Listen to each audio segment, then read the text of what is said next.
Hello and welcome to Hold Up, a movie podcast with your hosts, myself, Davan 6, and to my left Chris here, Murphy. oh, that's messing me up. I'm usually on the left. Chris World, and we have a guest with us tonight, Captain Dave Yes, Mater. sir. How's it going, Captain Dave? I'm well. How are you guys tonight? Yep. Cap. We're doing Oh, we're doing fabulous. well. I mean, yeah, looking forward given to the talking about these. given the dystopia we are in. Yeah, gotta be talking about some dystopian times with you fellas. Well. It's gonna be great. Yeah, you're Well, like, which look, theme do I want Dave? we're- Which theme do I want Dave to join us for? It was Dystopia. Interesting one. A future imperfect, even though We're I getting am a ahead Star of Trek ourselves here. fan. So, which is a utopia of presentation. But I digress. Well, Captain Dave, we have a little segment on this show called Origin Stories. Since you haven't been here before, what's with you in movies? I love movies. I'm kind of jealous you beat me to a movie podcast because I feel like this was always something I would maybe do one day. But glad to be doing it with you tonight. I don't know, like how much do I love film compared to anybody else? It's hard to quantify such a thing, but I would consider myself a big fan. It's a big part of my life, has been always, and continues to be. And I think that I got a whole new love of movies when I got married, because Jane, my wife, a huge Academy Award enthusiast, she was like, let's watch all the Oscar noms and this kind of stuff. And even though I don't have time for that all the time, I enjoy that, she's a huge movie fan too, and we share that. So, of course we share that as friends. So excited to get into it with you tonight, cousin Davan and Chris Murphy. Yeah, this is going to be a good time. I'm excited to have Well, a third fellas, party in this conversation. Yes, I did watch your first two episodes. I guess I didn't watch all of them because I didn't know you Listeners. played the trailers, but That's okay. First, we renewed our love of cinema and decided that the theater does indeed hold up, didn't we, Murphy? That's Then, true. as the full moon peeked over the horizon, we heard the howl of wolves and the cries of men. Now, we study the folly and the failures of those men, and a warning cry for the future. Because tonight, our theme is dystopia. I see. That's why I got ahead of you. Yeah, I see now. About You had a whole thing. You had a whole thing. A whole thing prepared. I get it now. Well, I had a To little be fair, lead we in. get ahead of You ourselves guys often. took over my lead in. That's fine. Act 1, Logan's Run, 1976, starring Michael York and John Murphy. First off, did you happen to recognize Jenny Agutter? No, this is, I think, my first introduction to Jenny Agutter, or I'm assuming it's Gooter. What if I told you I know for a fact that isn't true? Okay, what would you say she was in? What if I called her Nurse Price from Star Trek? Really? There's no Nurse Price in Star Trek. No, wait, Nurse Price. From this very podcast. From perhaps the very of this very. She was in another movie you guys watched, presumably. We talked about her a ton.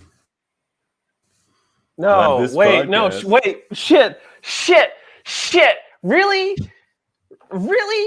How did I not put that together? Yeah, man. What the fuck? Yeah, man. That's what I'm wondering. Fill me in on it. What are you talking about? Okay, so we talked about the most last podcast because of her bad motivation. Okay, so in American Werewolf in London, the female lead, Nurse Price, which I thought was sort of like the better actress of the movie, but she kind of fell apart in the end. We talked about her a bunch. I didn't even clue in that was the same woman. Oh as wow! Right. Jessica. As- As Jessica in Yeah, it's Logan's Jessica Run. from Logan's Run. Yeah. That is Well, what one of the year? same What year was actors. the other movie? So Logan's Run, 78 or 73? I think. And this was Logan's Run was 76. So Here, they're like actually, let me two look years in apart. here. Those movies. Yeah, Logan's Run was Logan's 76. and American Werewolf was 81. Was, No, so they're 5 was years 81. apart. Yeah. Yeah, so 81. 5 years Okay. apart. 5 years apart. I did not. Fuck. Yeah, So but, she's younger in this. gorgeous woman. Yeah, she's- you can't take her eyes off of her in this movie. You see her boobs. No, in this she's movie? stunning. That's for sure. Lots of. Amazingly, this movie was rated PG. It was. At least It's back a in the great day. movie. Yeah. I'm gonna Yeah. spoil my. We'll get into it. All right. One thing, actually, let's refresh Let's do explain ourselves. to I the guess. listeners.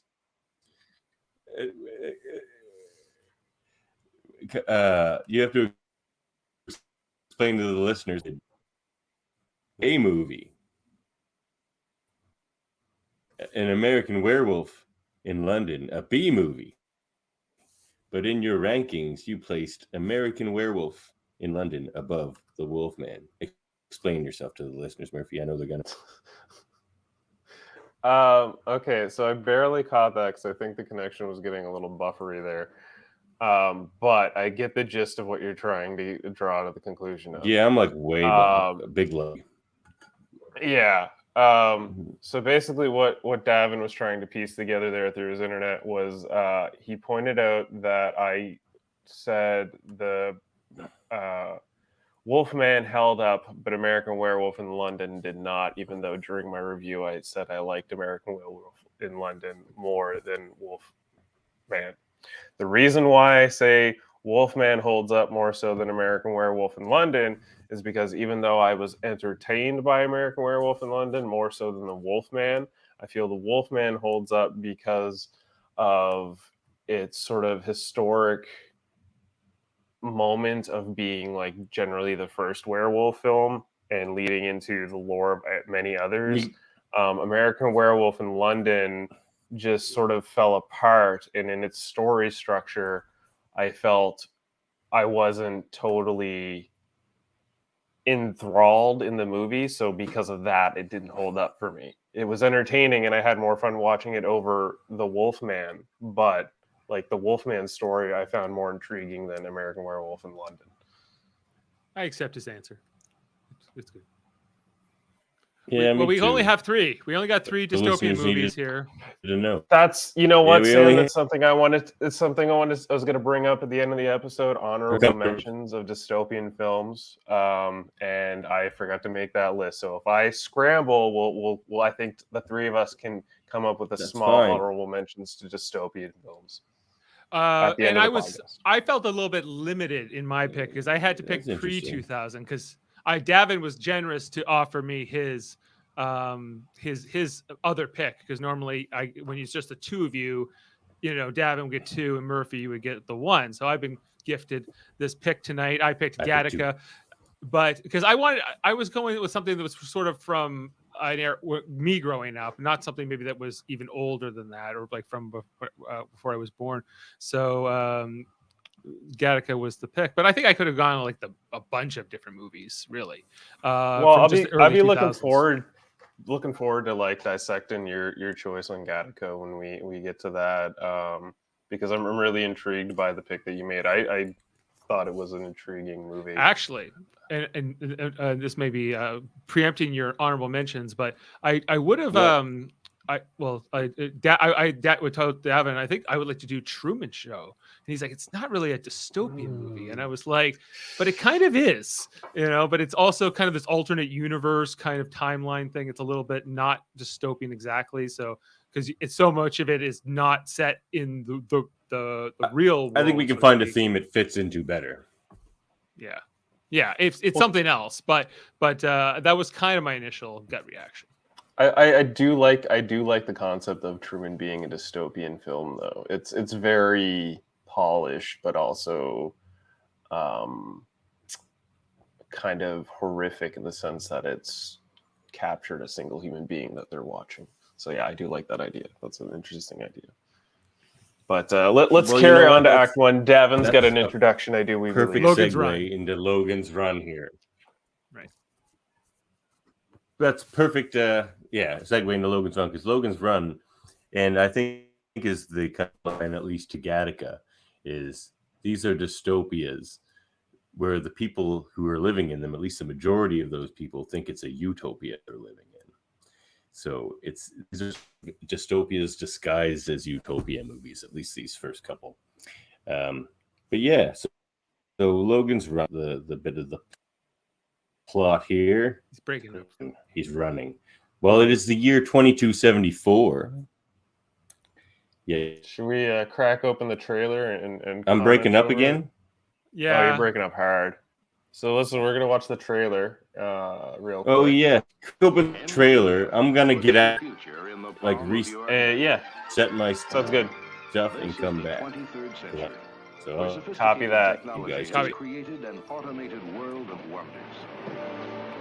All right, so I don't know about you, but this some of these scenes were pretty wild, like the miniaturized like cities and the like set design. I thought was pretty cool. Yeah, well, the fun thing about this movie is that it's obviously the future is a 1970s shopping plaza. Yeah, they filmed it mostly around Los Angeles Plaza, I believe it was filmed. Yeah, like it's very much a product of its time. I think all these movies are products of their time in interesting ways. But yeah, this one, you can't, like, the first half an hour of this movie, I'm like, what is this movie? The first time I'd seen it before, but even the second time getting back into it, I was like, oh man. Logan's Run. The ice scene, the implosion that happened in like that ice cavern the effects of this film were very of the time. Yeah. Like it's so much fun, but it's also ridiculous, but it's a bit messy. It's a bit messy, I'll give it that. So many shots of that miniature city. Yeah, I like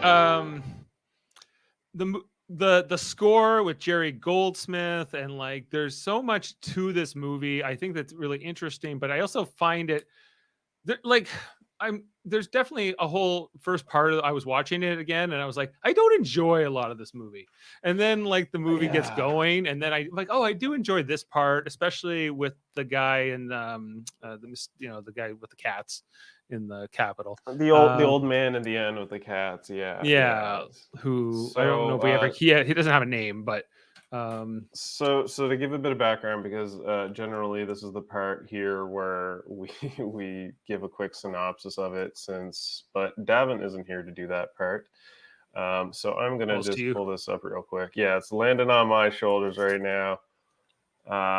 So anyway, back in '76, Logan's Run was a science fiction film that was produced and directed by Michael Anderson, and it's starring Michael York and Jenny Agutter. The year is 2274. Remnants of human civilization lived within the sealed city contained beneath a cluster of geodesic domes. The utopia is run by a computer that takes care of all aspects of life, including reproduction. The citizens live a hedonistic lifestyle, but prevent overpopulation. Everyone must undergo the rite of carousel when they reach the age of 30. So basically, when they're turning 30, they gotta die, and they all have these timers on their hands that basically indicate certain age points of their life, from beginning to teenage years, and they are indicating different colors. Right. Each person, they're what they call like life clocks. There's like crystals in their palms and stuff. So a lot of people, when they turn 30, if they don't go to the ritual of what was it called again? The carousel. For their last day, they'll most often run, and those runners are chased by Sandmen, which is the introduction of our main character, Logan 5, and his partner, Francis 7. So both of these Sandmen are chasing after runners, and they terminate them for not going through with the carousel ritual. And after doing one of these terminations, Logan 5 goes back to his quarters and goes on to the circuit to get himself some physical pleasure, which he's then introduced to our female lead, Jen Agutter. And she's basically... She's only 6. Yes. Well, I mean, no, Yeah. she's not 6. Is she? Well, Yeah. she's a Jessica 6, but she's not 6, I think. Can she's you hear supposed to be in her me now? mid-20s. We got you now. We can hear you. Oh, you're like frozen.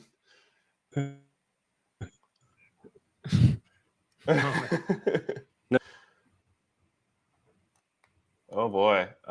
Is So my connection Jessica real bad Agutter, still? Yeah.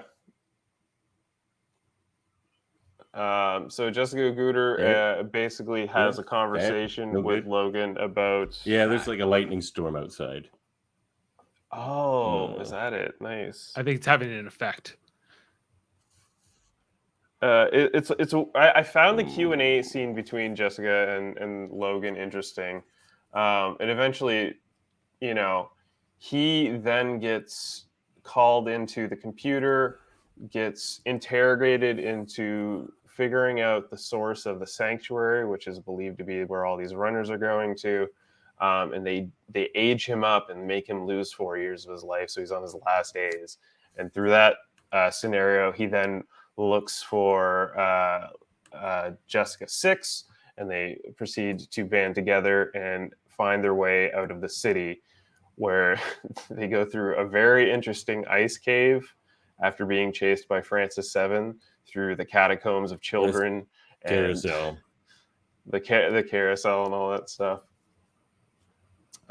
So, to escape the carousel rituals, and through doing that, they eventually escape the city, come across an old man with the robot. I've got questions and answers about that guy. He's more than machine. He's more than man. He's more than machine. He's more than man. And I think if I'm not correct, he's played that. Can you guys hear? Sort of. If I'm not correct, that's the only black actor in the whole film. I could be wrong, but I saw an extra. Maybe I saw there were some extras. Okay. What, maybe one. Okay. Did you guys know that that actor Roscoe Lee Brown is the voice of Kingpin in the Spider-Man animated series? I did not know that. Really? He sounded a bit familiar, but I couldn't quite pin it. That's a fun fact. That is a fun fact. There's a movie morsel from Davan for you. I like fun facts discovered by Davan. So after Logan 5 and Jessica, let's talk about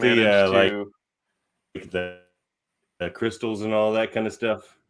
Yeah. I've talked about the crystals, the carousel. They're basically at this point they're at the fridge. I'm calling this area the fridge, the freezer box, where the robot just gets the protein, and then he just started boxing human beings because he's like, well, that's protein.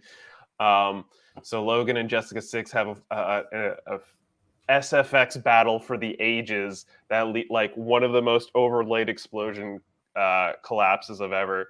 They manage to escape, where Jessica 6 has the most amazing breakdown ever, where she's like, I hate outside. I can't take it anymore. I hate outside. I hate it. And he's just like holding her down, and they make their way to a grass-covered Washington. And all of the scenes in Washington, if you don't know, are painted.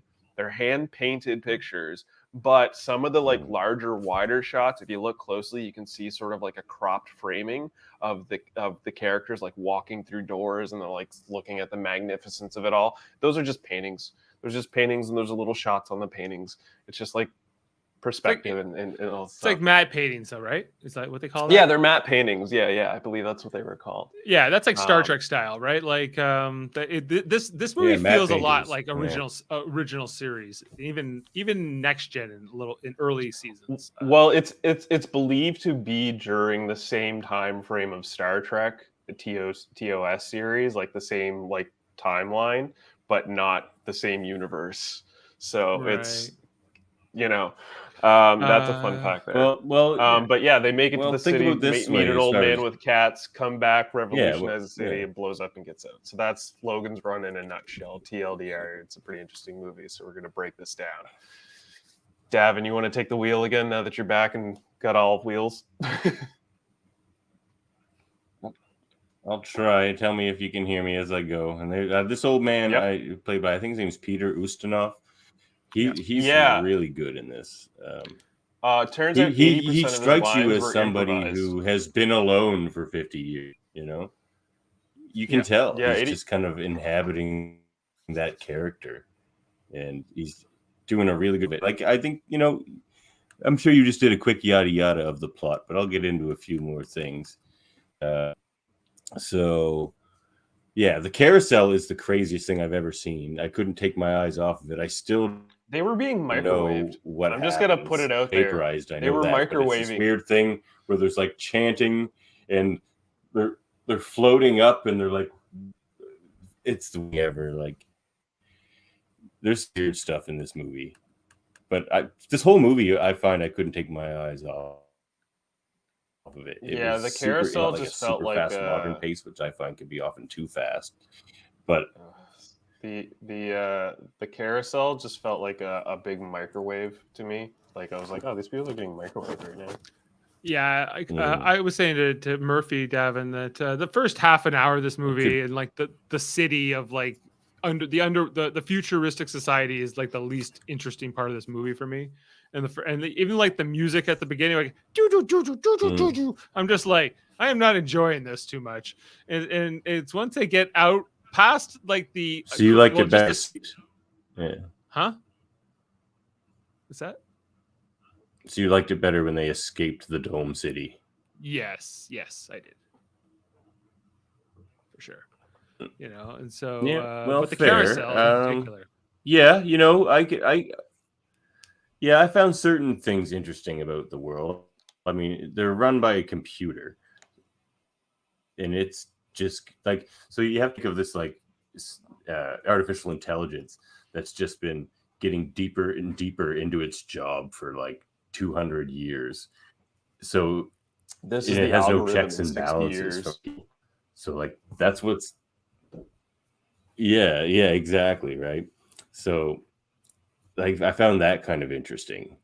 The whole underground and all that, and with the running and all that, that's all fine. It's certainly not new. It's something you see in a lot of things. But their guns are weird. The guns are super weird. I like found the guns throw super explosions weird. at you. Flare guns.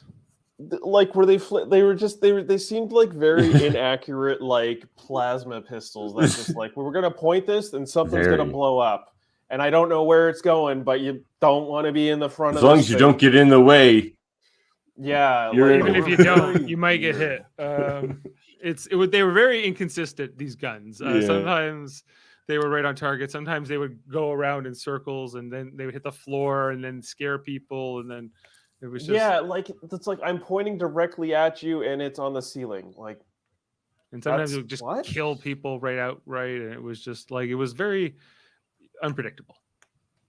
And then the cleaners for the Sandmen were like, they're just like, well, we got a dead body on the floor 30. Concepts. Let's just spray it over and melt the body. Yeah. They were, I don't know. So, and like, everyone switching their faces off, that was weird. With the doctor and the lasers. I know you like the laser.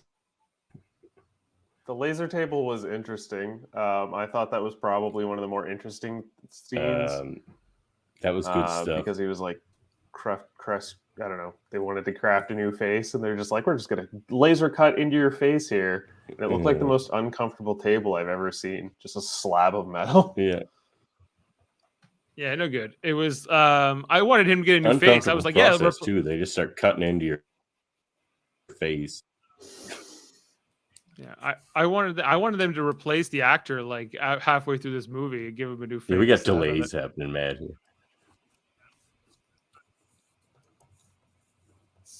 Yeah, well, I think Murphy and I can hear each other pretty well, but yep, it's definitely on Davan's end. I think that storm is rough in his connection. If it isn't one thing, it's something else with our show. I'll tell you what. Yeah, well, it's me. I mean, I'm plugged in. This is as fast as she's gonna get. Sam tonight. says 30 is too early to die. I concur, Sam. 30 so is too early to die. Yeah. He also mentioned Divergent, Hunger Games, Yeah. Giver. True. They don't know any better. They're just like, yep, that's what you do. It's true. So that's why. Because and it is very hedonistic. They're all just about pleasure. Well, having a good yeah. time. So they're basically living in the city, and they're all live that hedonistic lifestyle, like you can see with the circuit and stuff like that. I've got some fun facts about that. I don't know if I should get into them or not, but like, yeah, I don't know. I found the circuit was interesting. It was basically like 1970s version of Tinder, swipe left, slash right, and then like, oh, bro, there was a lot of like cage themes throughout like the whole thing, just like through like the wall designs and just like set pieces. There was very like bars and circles, and they were all just felt like cages and everything that was in that city.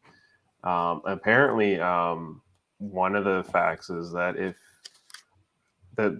they were wearing a certain colored uniform or dress, it was correspondent to their age. Okay. Yeah. What were the ages? Do you know? Mhm. Or was that It was Yeah.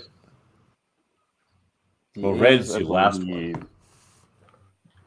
Yeah, red's the last bracket.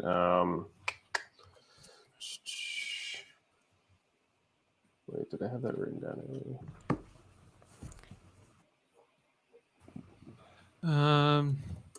But Think Yellow was 0 to yeah.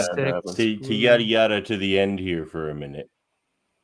The scene where Logan runs up and he's trying to tell everybody it's all a sham, and they all just sort of ignore him. Yeah. That's pretty funny. And then eventually they get it. There's the colors there. A lot of red and greens down there.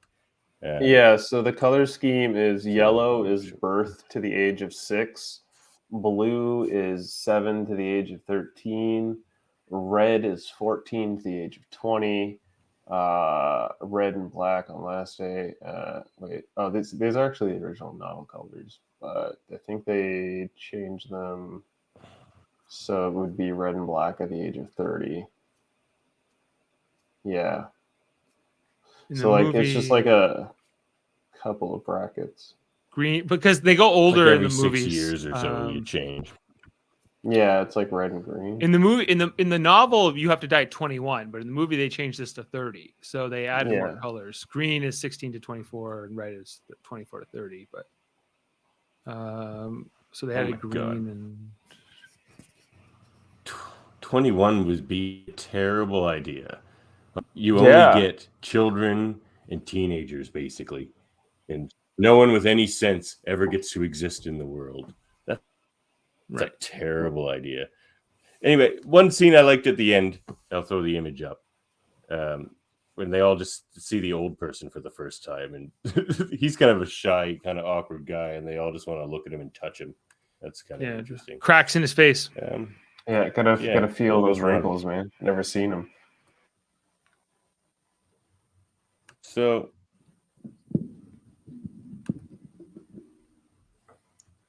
we talked about the plot and the storytelling. Do you guys like it? Do you guys think this was a cohesive plot? Good story, following from beginning to end? What do you think? I think it's a product. I think it's not my favorite movie ever, but it's okay. It's it's.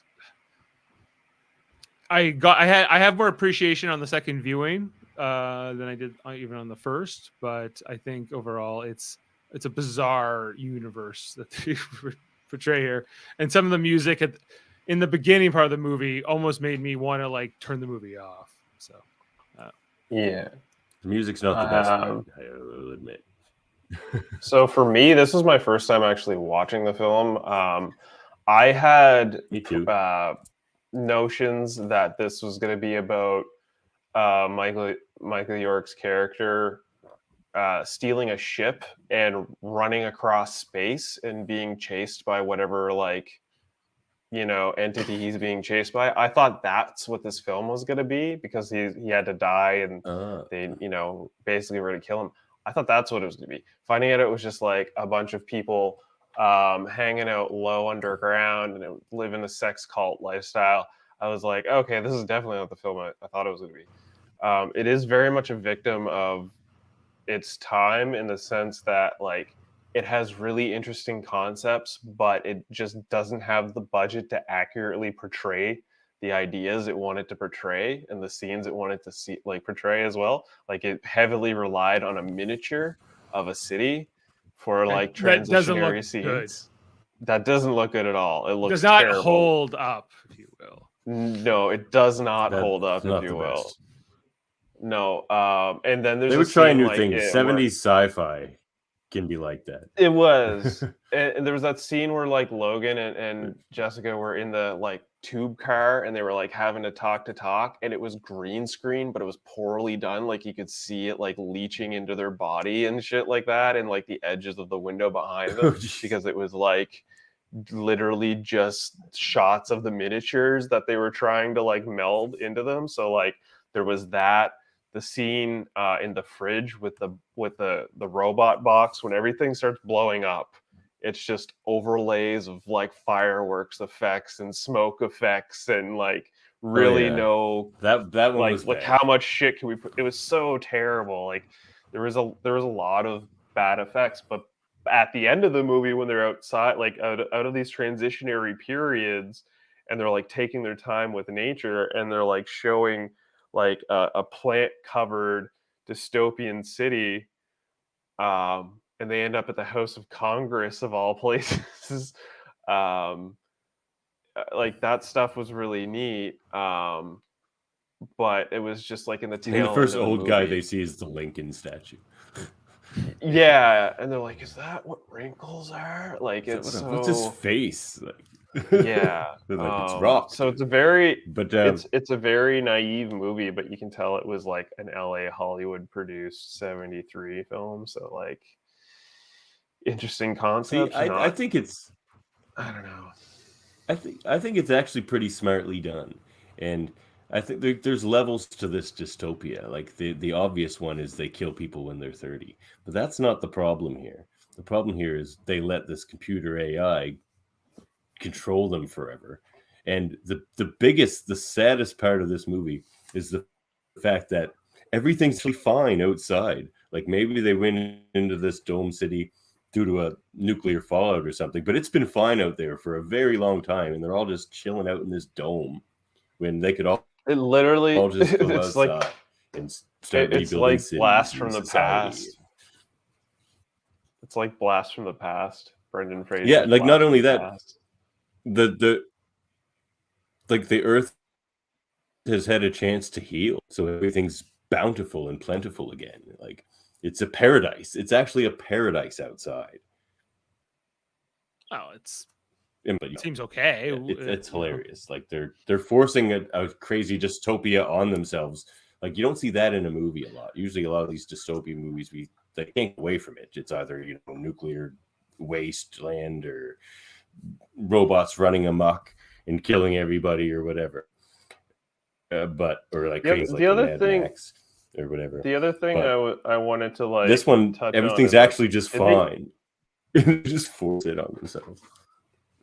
So the one thing I wanted to touch upon was like, did they eat food? Like, I don't think I remember really noticing anyone eat food, and so it's like, did they evolve beyond eating food? That's why like their fish tanks and stuff and their surplus just like ran out because they weren't maintaining it because they didn't need to eat it anymore. And then the robot was like, "Oh, people are escaping. These are proteins. I'm going to box them so people can eat them." Or was he boxing people and like turning them into,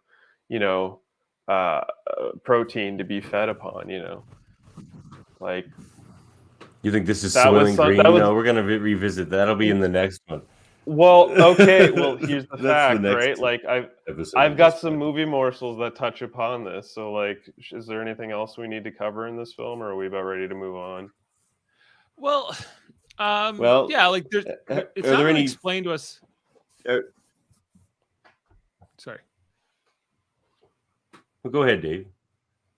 No, go Well, I was ahead. just saying, like, it's not really explained to us how this Logan's world came to be set up, who set it up, why these particular No. rules or whatever were programmed, what they, even the old man, with the cats, like we don't really understand where his parents came from. Why were they the only people left? Why did and then they died, and then he was left alone, and he hadn't seen anybody ever. So but he did talk about Yeah. fishing. Like and there's food two and- possibilities there. I think one is far more likely than the other. One, his parents were runners, but I don't think that's the case, because he probably would have noticed the gems and that sort of stuff in their hand. It's likely not all people, or even not even most people, got into that dome city. It was probably just the elite.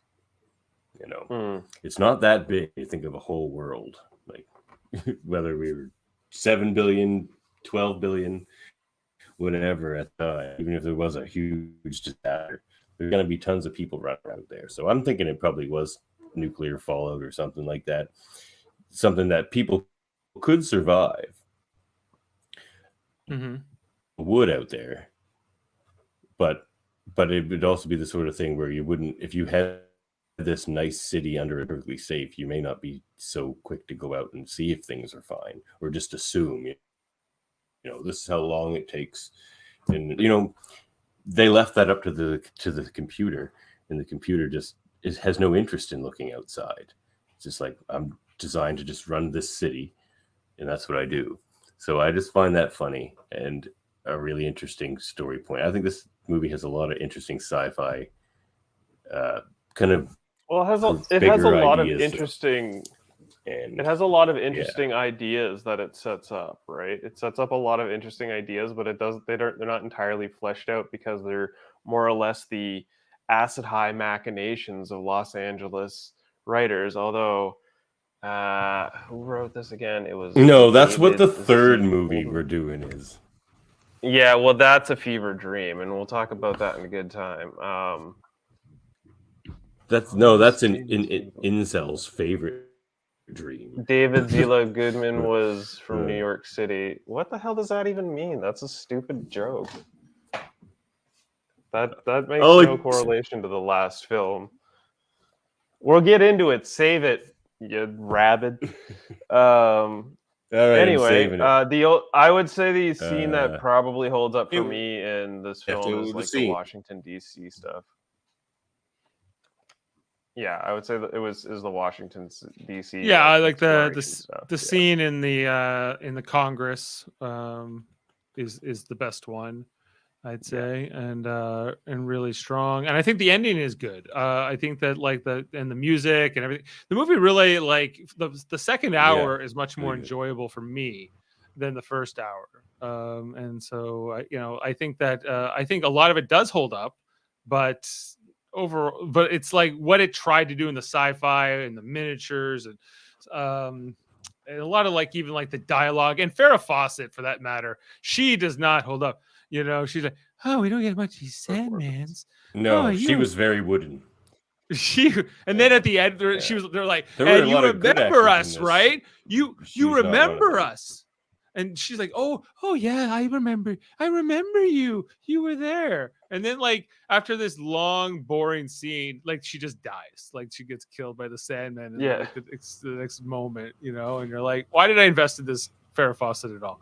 So you'd say her performance wouldn't hold up? We asked Dave what scene held up for him, and he just decided to rag on Farrah Fawcett for a minute. I was like, this is what doesn't hold up. I'll tell you that much. It's like, well, not. Yeah, I told you which one did. I gave for you me, both the scene. For me, the scene that holds up is like you guys mentioned, there was one with stuff with the old man in the end, but also Carousel, because it's so weird and I couldn't take my eyes off of it. Like, whether that's good or bad, I don't know, but I still picture it in my head sometimes, and I'm like, what is Carousel's strange? And how normal it is to everybody, and they're all just cheering. They're like, yeah. I'm like, what is this? I don't understand what this is. It's crazy. It's a But microwave. performance, That's what it for me, is. the old man. Maybe it's a microwave. The old man's performance I would hold up. And also Gutter. She's great in everything so far. She was great in American London. She's good in this. Yeah. Jenny Gutter and Peter Ustinov. Yeah. I would hold up. Yeah, I would agree with those. Jenny Guter and Peter Ustinov. Well, actually, you know what? No, actually, my favorite performance in this whole movie was Francis Seven. Honestly, Logan's partner, Francis Seven. You like if Francis? It wasn't, I did like Francis. I thought he was a great actor in this film. What was his name again? I meant to like pull that up. Yeah, Francis Sevens was portrayed by Richard Jordan. Oh, I can tell you that. That Richard Jordan. Yeah, Robert something. I thought. Oh yeah. No, it's Richard. Richard Jordan. Yeah, so Richard Jordan, he killed it in this role. Actually, yeah, Richard Jordan. If it wasn't for his sort of like menacing, like chasing after Logan, I kind of would have really fell out of this movie. In fact, his death was a bit weak, which was sad. He got beaten to death with a pole. It's like, really, that killed him? All right. Yeah. And he just keeps getting back up. He has to hit him again with the pole, and then he gets stay down, man. They're like, no, I'm gonna hit you again. That was actually a good fight, like super entertaining fight scene. They were giving her, man. They were jumping off balconies, finding every weapon they could find. They were breaking desks over each other. That's Logan just grabs this little weird piece of wood, and he's just like, "I'll get you with this weird piece of wood." And then I was like, "Jessica, get in there, help out." Right? It's way better. And you too, old man. Throw a cat, old man. Come on, come on, try something. But I think that's an excellent segue into the other portion, the setting and aesthetics. What do you guys think about the setting and aesthetics? Again, it mixed. A lot of it's good in the sense that it looks weird and alien and different, but like a lot of the stuff, like you guys mentioned before, like the green screen's bad and the miniature city's not good. Yeah, but the overgrown city outside looked great, even if it is all paintings. Looked great. But the 70s mall? Yeah, definitely just a shopping mall the whole time. Well, like you even see like exit signs, like red exit. It's like a few times. Yeah, I thought it had interesting settings. I thought it had interesting set pieces. It's an aged film and they don't hold up, but their ideas and concepts do, and I would like to see them ultimately. I would like to see this potentially remade. Like, I would be down for a revised Logan's Run that's got a little more meat to it, Dumb it down into stupid, and it would be uninteresting. Like, you think that for everything. Like, you think that for every movie that comes out these days. It's possible that they could add meat to the movie and make something good, right? I don't know. Got any movie, Russ Murphy? Yeah, so I got some morsels for you. Here we go, Logan's Run. And it was only after 1970s. It was only after 1973's Soylent Green and Westworld found success at the box office that the producers at MGM believed that the Logan's Run book could work as a movie. Okay. During the opening credits, the music is full orchestra with some electronic instruments. For action outside the city, the music is by full orchestra with no electronic instruments. Inside the city, the orchestra consists solely of strings, piano, and electronic instruments. And some metal percussion instruments are heard in the new face segment with the metal table and the doctor.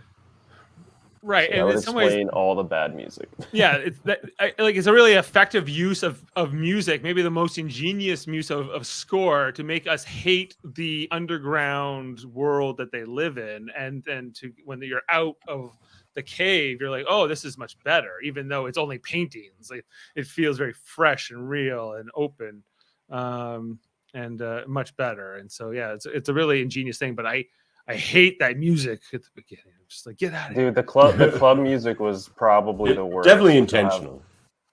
I'll have a But word it's on that. it's deliberate, so we gotta take very deliberate. Logan 5 tells Or Jessica else it's 6 just and the about old like man. good 20-somethings running around in skimpy clothes. Logan doesn't 5 seem like a tells bad Jessica place. 6 and the old man that he had always heard that the Dome City harnesses its electricity from the ocean. However, earlier when receiving instructions to search for sanctuary, Logan asks the Dome City's computer what is outside, to which it responds, there is no outside. So, like, the algorithm is like self-eating itself because it doesn't remember what outside is, even though it's powered by the outside. Right. Or it doesn't want to tell them. Or it doesn't want to tell also them. to it. Now, this is another thing. So that's like you've heard of the thing used to say. It's just like, or even like the fish bowl, the fish in the bowl analogy. Like the goldfish doesn't know that bowl. It's the same thing with the computer. Like the computer probably doesn't know there's something outside because it was never told that, because it has nothing to do with its program. It's just supposed to run the city. And I think it just, being an artificial intelligence, got smarter and smarter and cut humans out more and more. And eventually it was just running. But yeah, it's like, it probably doesn't know. So the love shop sequence, the big, the club scene, the love shop sequence, originally ran for about 4 minutes, but required a re-editing for the movie to be granted a PG rating. A scene with Box making a nude ice sculpture of Logan and Jessica was also cut. A scene with several characters visiting the Hallucimil shop and arcade was cut for its depiction of drug use. All of the additional footage and its background music were lost in what is now known as the Great MGM Purge, when studio owner Kirk Kerkorian sold off what he could of the studio's extensive archives and threw out the rest. All right. The carousel sequence. What else was cut? What's that? What else was cut? Likely other with faucet scenes. Like there were actually worse ones, and those were the ones with Farrah Fawcett that they kept. Oh, I bet you there probably was a lot of bad Farrah Fawcett takes, no doubt. The ones they kept sequence were bad. The carousel sequence is one of the most complex flying wire stunts ever done for a movie. A circular rig was constructed above the set, designed to rotate in sync with the revolving floor plate. Below, initially, the performers were all supported by a single winch driving the mechanism for their thin support cables. The cables became entangled during rehearsal. Each stuntman had to be untangled and brought down from the rig in a maintenance lift. The rig was redesigned so each stuntman was on his or her own separate winch, with all of the winches connected to a panic switch that cut the power in an emergency. For reversal shots, the white crystal on the arena ceiling was built on the floor of the stage, and the performers were lowered down towards it. These shots were then filmed upside down to make it appear that the performers were moving upward. Okay. Interesting. This is I just assumed strings.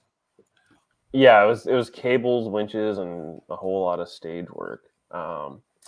As this movie was made during the sexual revolution, the late 60s and 70s, slight nods to new sexual freedom can be seen. When Logan returns home just after he and Francis have killed a runner, he seeks companionship on the circuit. The first companion offered is male, and it's clearly not an accident. Logan politely smiles at the young man, shakes his head, and tries again. When Jessica arrives from the circuit and isn't immediately interested in coupling, Logan asks whether she prefers women. It was quite unusual for big studio movies at the time to depict homosexuality as a normal or even common, especially since it had been demoted as a mental disorder 3 years before. Yeah, I noticed that. Yeah, it was good. And I'm going to wrap this up here. The idea of a society that, last two morsels. The idea of a society that deals with overpopulation by Yep. mandatory euthanasia, influenced by many other science fiction projects over the decades. For Twilight Zone in 1959, Rod Serling wrote a rejected episode called The Happy Place, describing a society in which people were executed when they turned 60. In Star Trek The Next Generation episode, Star Trek The Next Generation Half-Life, is it about a society that required people to reach resolution, mandatory suicide at age 60? Anyone who doesn't comply is considered a coward. And in What Happened to Monday, an overcrowded society only allows one child per family, forcing any subsequent sibling to go into cryosleep. However, it turns out the children are simply disposed of. And at the end of the David film, Ogden Spears played that Star Trek character. Oh, did he? At the very end of the film, an extra flash. And he was in Majestic, which we saw. All right, let's give this one a quick yes or no, fellas. Rewatchability. Would you rewatch Logan's Run again? I'm going to say yes. Maybe. If the mood struck me, I think I could. It would have to be. You wanted to see a mall. There'd have to be a big joint or something. But yeah, put on Logan's Run, and especially the scene where he's talking about the cats. You know, it reminded me of the movie Cats, and I feel like that's the thing that's missing. A great Cats Logan's Run mashup. Yeah, it just needs a big musical ending. It probably would have been better than the flaming wreck ending that they had, because it just didn't seem like they could choose what shot they wanted to end the film on. So they had a bunch of cross-bleeding shots, and then they just ended with a bunch of credit shots too. So they just had no idea how they wanted to end this film. Yeah, exactly. They didn't have their like ta-da, but it was like they could have ended it so many different ways. And no, the movie doesn't hold up in my opinion, not at all. No, it's close, but it's no for me. Well, I'm gonna save it into the B movie status because I think it does movie actually. It's probably of all the movies we've watched on this show so far, top 3. No. If there's a disagreement, it's a B movie. If we all hate it, it's a C movie. Okay. If, so we all like split it, decision. I got you. That's our. Yeah, split decision. I saved it with a split decision. Yep. Hung jury. Act 2. Hung jury. Yep. Gattaca, 1997, starring Nova Scotia's own Hawk, Uma Thurman, and Jude Law, directed by Andrew Niccol. Wait, I think he wrote it. Ethan Hawke's Nova Scotian. I'm going to take us away there, Dave. Ethan Hawke's lives here now. Scotian? He bought an island. Okay, well, I mean, he's not. He's not a native son like us. Yeah, but yeah. You ask him. I think he would consider himself a Nova Scotian. You just ask him. Yes. Well, certainly. I don't mind taking the wheel here. Oh, wait. Hold on. Murphy was supposed to launch the trailer. He took off. The technical difficulties with the storm outside. Well, while you sort that out, I'll give us a summary. In the not too distant future, a less than perfect man wants to travel to the stars. Society has categorized Vincent Freeman as a less than suitable, given his genetic makeup, and that he has become the one of the underclass of humans that are only useful for menial jobs. So he assumes the identity of Jerome Morrow, who's played by Jude Law, a perfect genetic specimen who is a paraplegic and as a result of a car accident.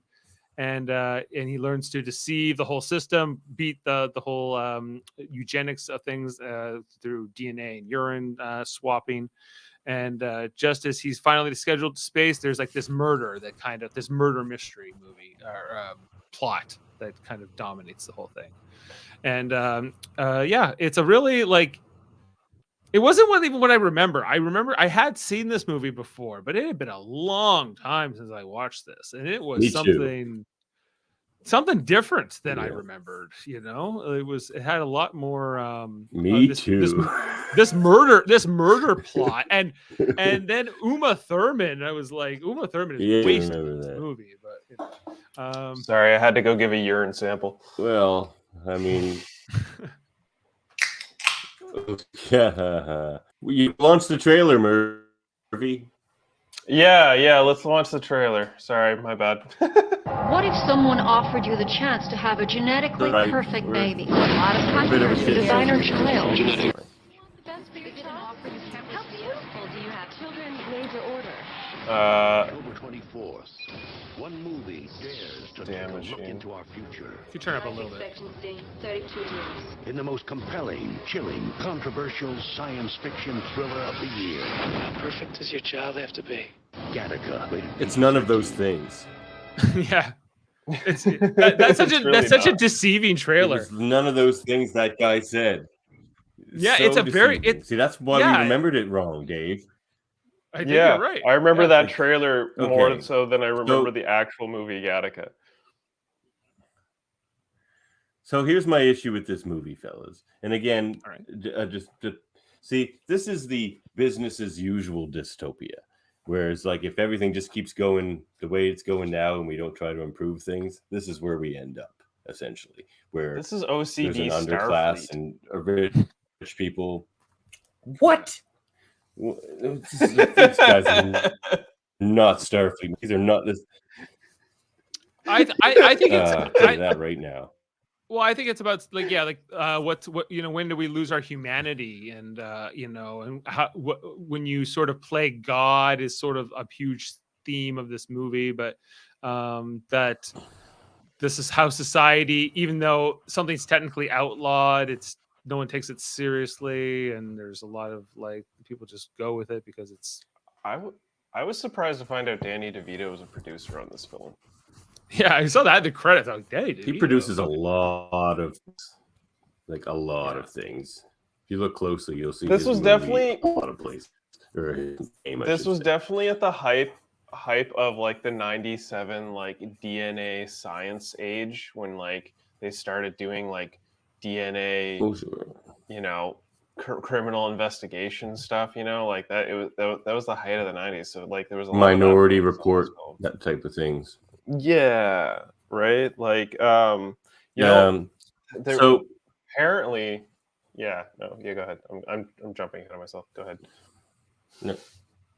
Well, I'm also lagging. So listeners, look, they're saying stuff. I get it like 5 seconds later, and it's causing an issue. But so here's the thing about this movie to me.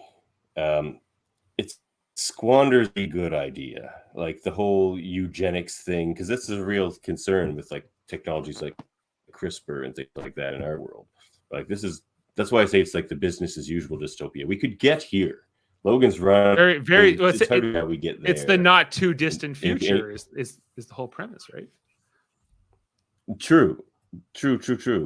There's one grind I like in this movie though, and that's we've got prejudice down to a science. Because it's all just genetic data you discriminate against people with now. So I thought Well, that yeah, was the center of the pretty good. whole movie is about eugenics, right?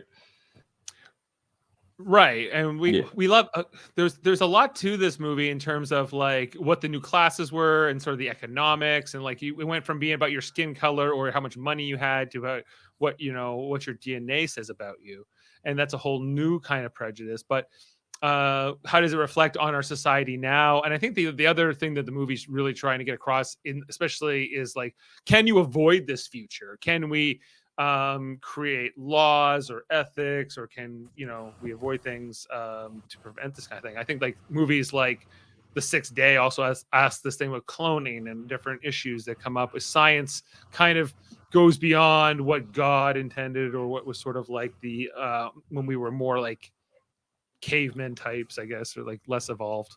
Well, less yeah, like they can sophisticated. basically in this, I think the universe, so like you're.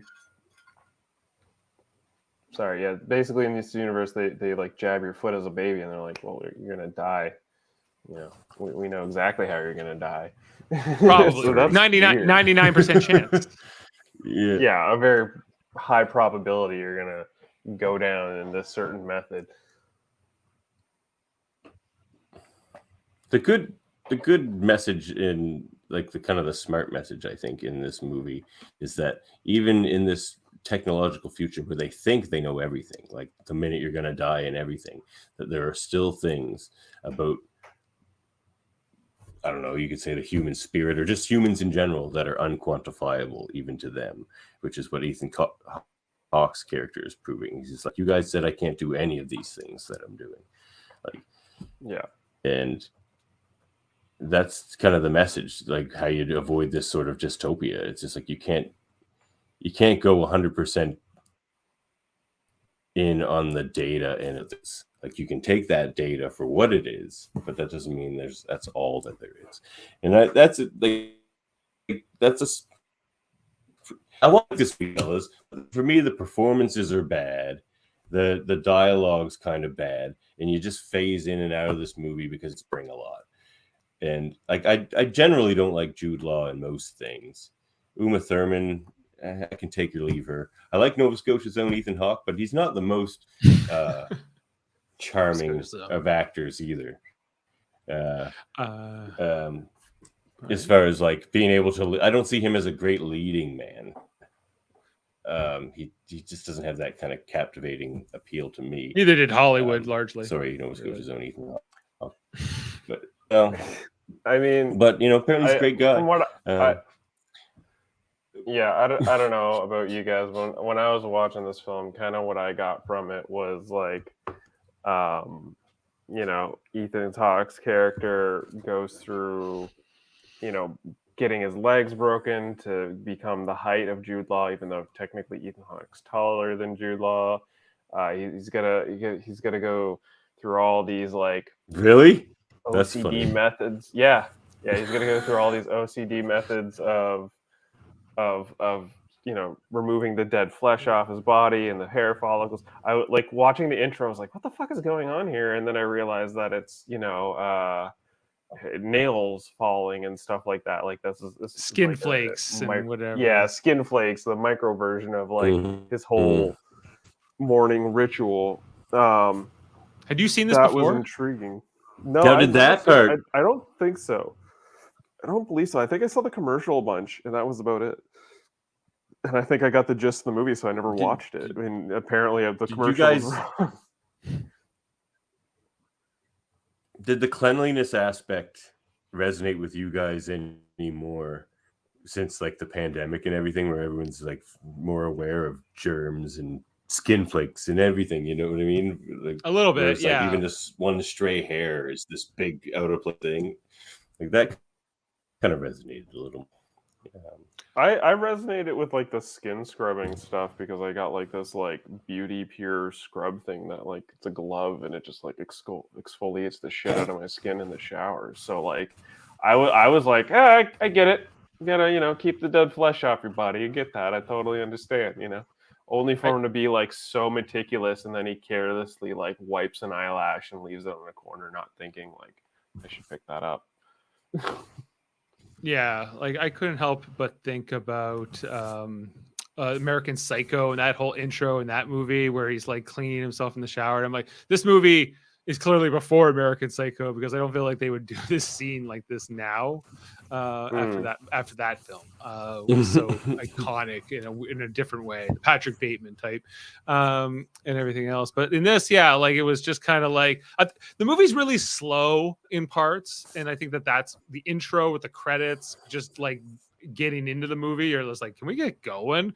And then this narration and backstory that going, but it's kind of balanced by this really beautiful cinematography and style and art deco and kind of like how they were kind of looking at the not too distant future and what they could what they imagined that would be like, but how the stylistic choices I think are very interesting, and how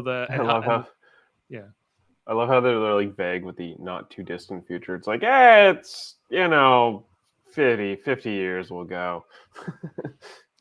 Yeah, like it's and just I think it was interesting to see like how they had Vincent, which is Ethan Hawke, and then they're like, well, he's got a heart defect, he's got all these issues, and then the geneticist talking them into having this like his brother Anton, who spoilers, is like the policeman in the movie, is like this whole other storyline, right? Like, and Did you guys piece that together before the reveal? Because admittedly, I didn't.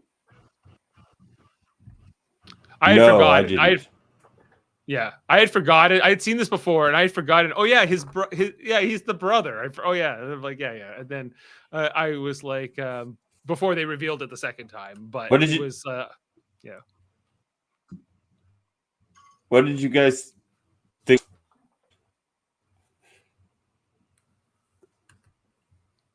What's that? What? Nothing. Did we lose him? What do you think of the swim contest? Oh, the swim contest. Okay, so Okay. yeah, I thought that was a very interesting pissing contest.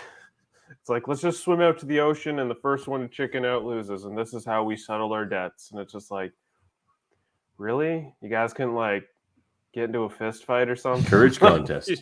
Can you do something more practical here? Yeah, you guys really like practice the Wim Hof method, from what I can tell. Like Ethan Hawke was practicing the Wim Hof method. He's not only swimming in the ocean naked half the time, he's also, when he's done sleeping with Uma Thurman, proceeds to go out to the ocean and get a pumice stone and scrub off all of his dead skin. And I'm like, is she not seeing this out the window? Like, why? And also, why would you do it there? Why not just grab a pumice stone and go back inside in the shower or something? All right. It's a beautiful shot, I guess. It's sunset, sun evening, sunrise, whatever. Sure. I don't know. Right. It was a weird movie. It was a weird Art Deco movie that had a I don't know, it was a weird Art Deco movie that I felt like had Okay. a weak murder mystery. Yeah. So here's the thing.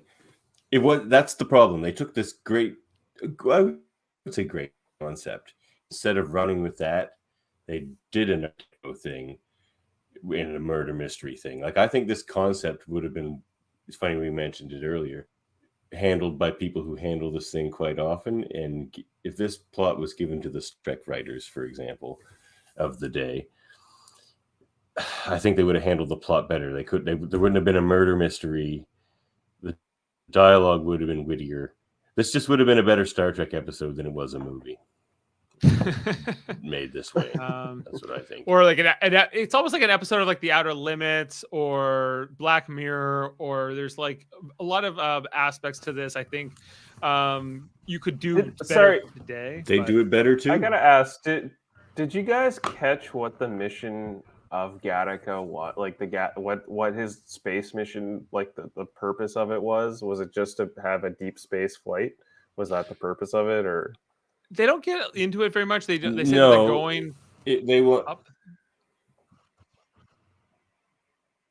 No, they want to go. They're going to Titan which is funny. They don't have any satellites that have been able to penetrate the cloud cover of. We have, like, we already have that in our. We know what's under the clouds in Titan.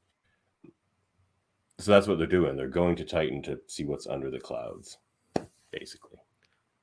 Well, why are they going in their suits? Why couldn't they put spacesuits on when they were going? Yeah. What? Like, are they so advanced? That's the Art Deco they part. Don't need spacesuits. But even in an Art Deco world, you wouldn't expect them to like keep their suits on to go into the spaceship. Would you? Like, I just kind of. Like, I'm telling you, this is the weirdest form of Starfleet Command I've ever seen. It was so like serious and I don't know, almost like a Men in Black vibe. I don't know. It's same year as Men in Black, but and like the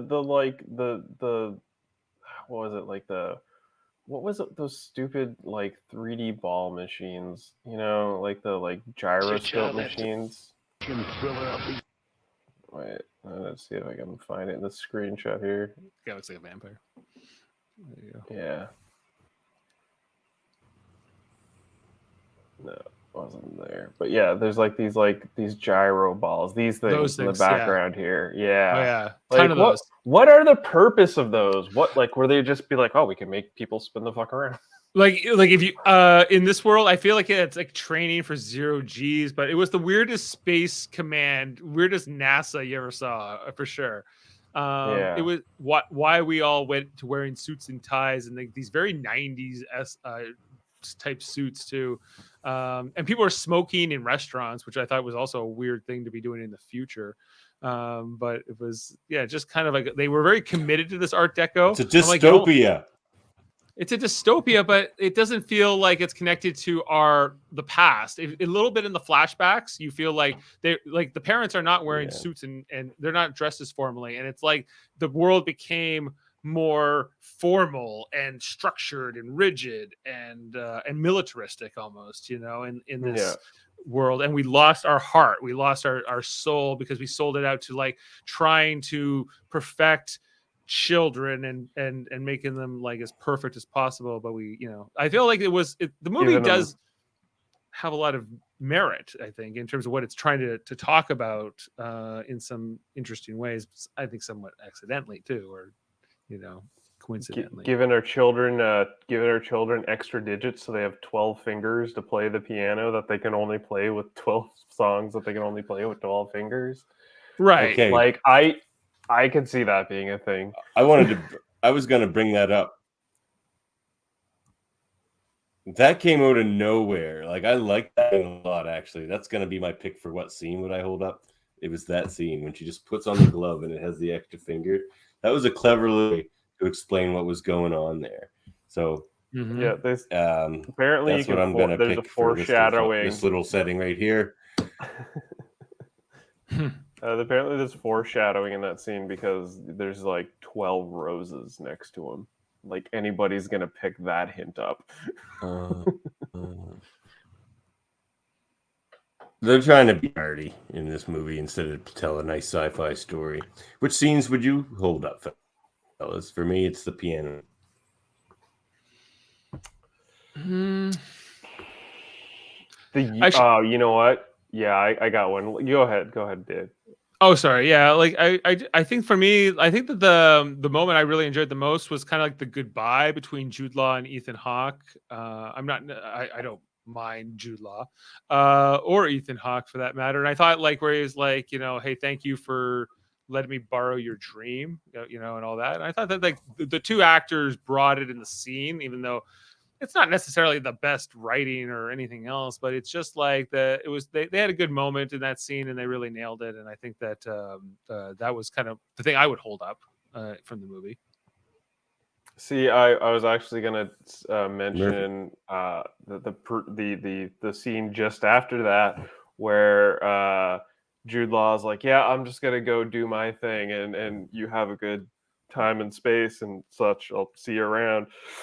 And then you see Jude Law like go and he gets a medal and proceeds to like climb into this like box type thing, and then he like reaches and then they like cut it with the shot of the launching going off, and then they cut it back and he's just roasting himself in the incinerator. I was like, whoa, I wasn't expecting that. That's fucking wild. That really blew my mind. Mm-hmm. So that was a really well cut and edited scene.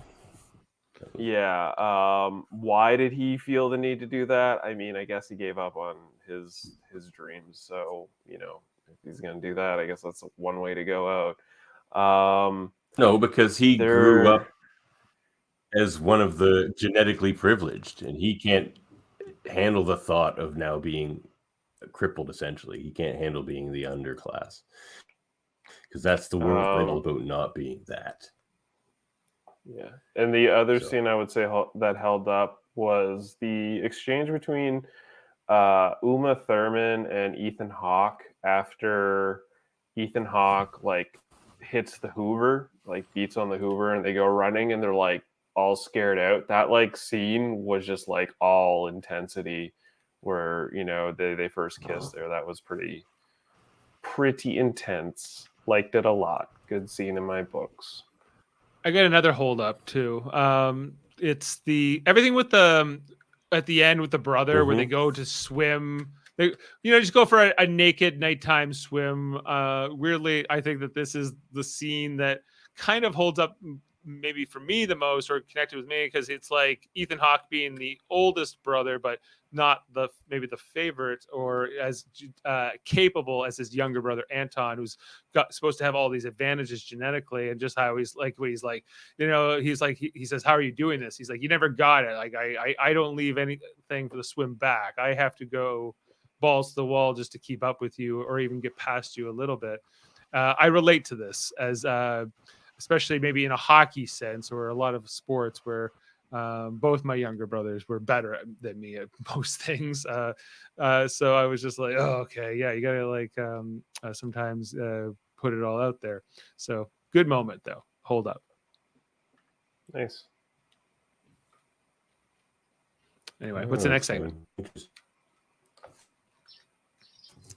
That's what was all I can think of when I see this scene is where exactly is this taking place? Because the ocean's freaking really cold here, and they're swimming naked in it. And I'm just like, where is this? Yeah. Is this like Hawaii? What's going on here? It's got to be like Southern California, but even then it'd be freezing at night. But It's definitely supposed to be like Los Angeles, Southern California somewhere. And I'm telling you right now, I've been at Santa Monica Pier. Okay. I've put my foot in that water. That water's cold as fuck, and that was like at the middle of the day. So in the middle of the night, I can only imagine. The ocean's cold. Real cold.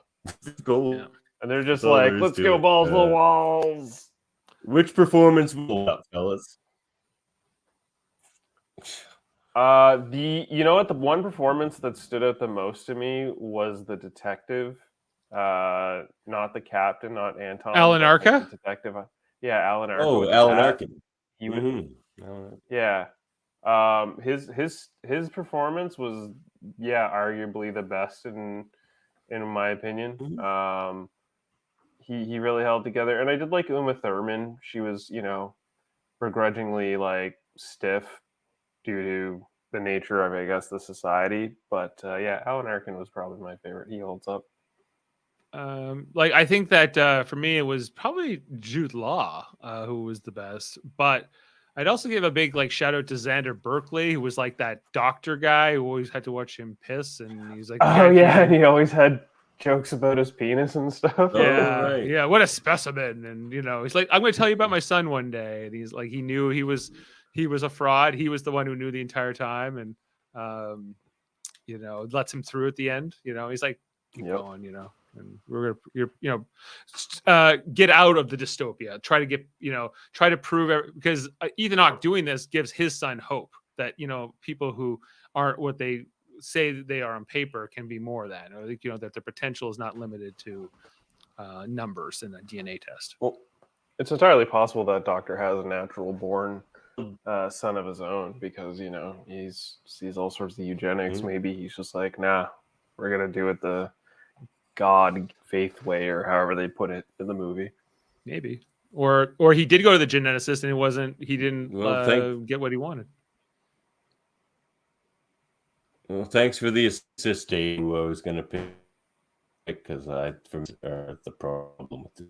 I'm going to pick Xander Berkeley, though, because I did actually like his performance. So thanks for the assist. From The Captain Walking Dave. Dead. Setting aesthetic. I mean, it's pretty. Yeah, it's my favorite thing with looks this movie pretty is the lens work and some of like the wide shots and really good use of decor and interesting stuff, like stylistically. They're almost too indulgent with it, and I think it's why the movie feels so long in parts. They're just like, look at our beautiful world and look at our beautiful shots, and I'm like, I get it, but you like on the storytelling part, it slows things down. But if you just want to like sit and admire the movie, it's all there. Like I think it's really strong, and everyone looks great. Yeah, there's a lot of brutalism in the structure, and like just almost just simple tones to everything. I always like that sort of Men in Black, G-Men sort of aesthetic throughout films and stuff. There's lots of, you can tell a lot of films. This either was inspired by a lot of films in the past, or there's a lot of current films that are inspired by this film through just some of their shots that they managed to like pull off. So yeah, the aesthetic and stuff was pretty cool. But again, it was very.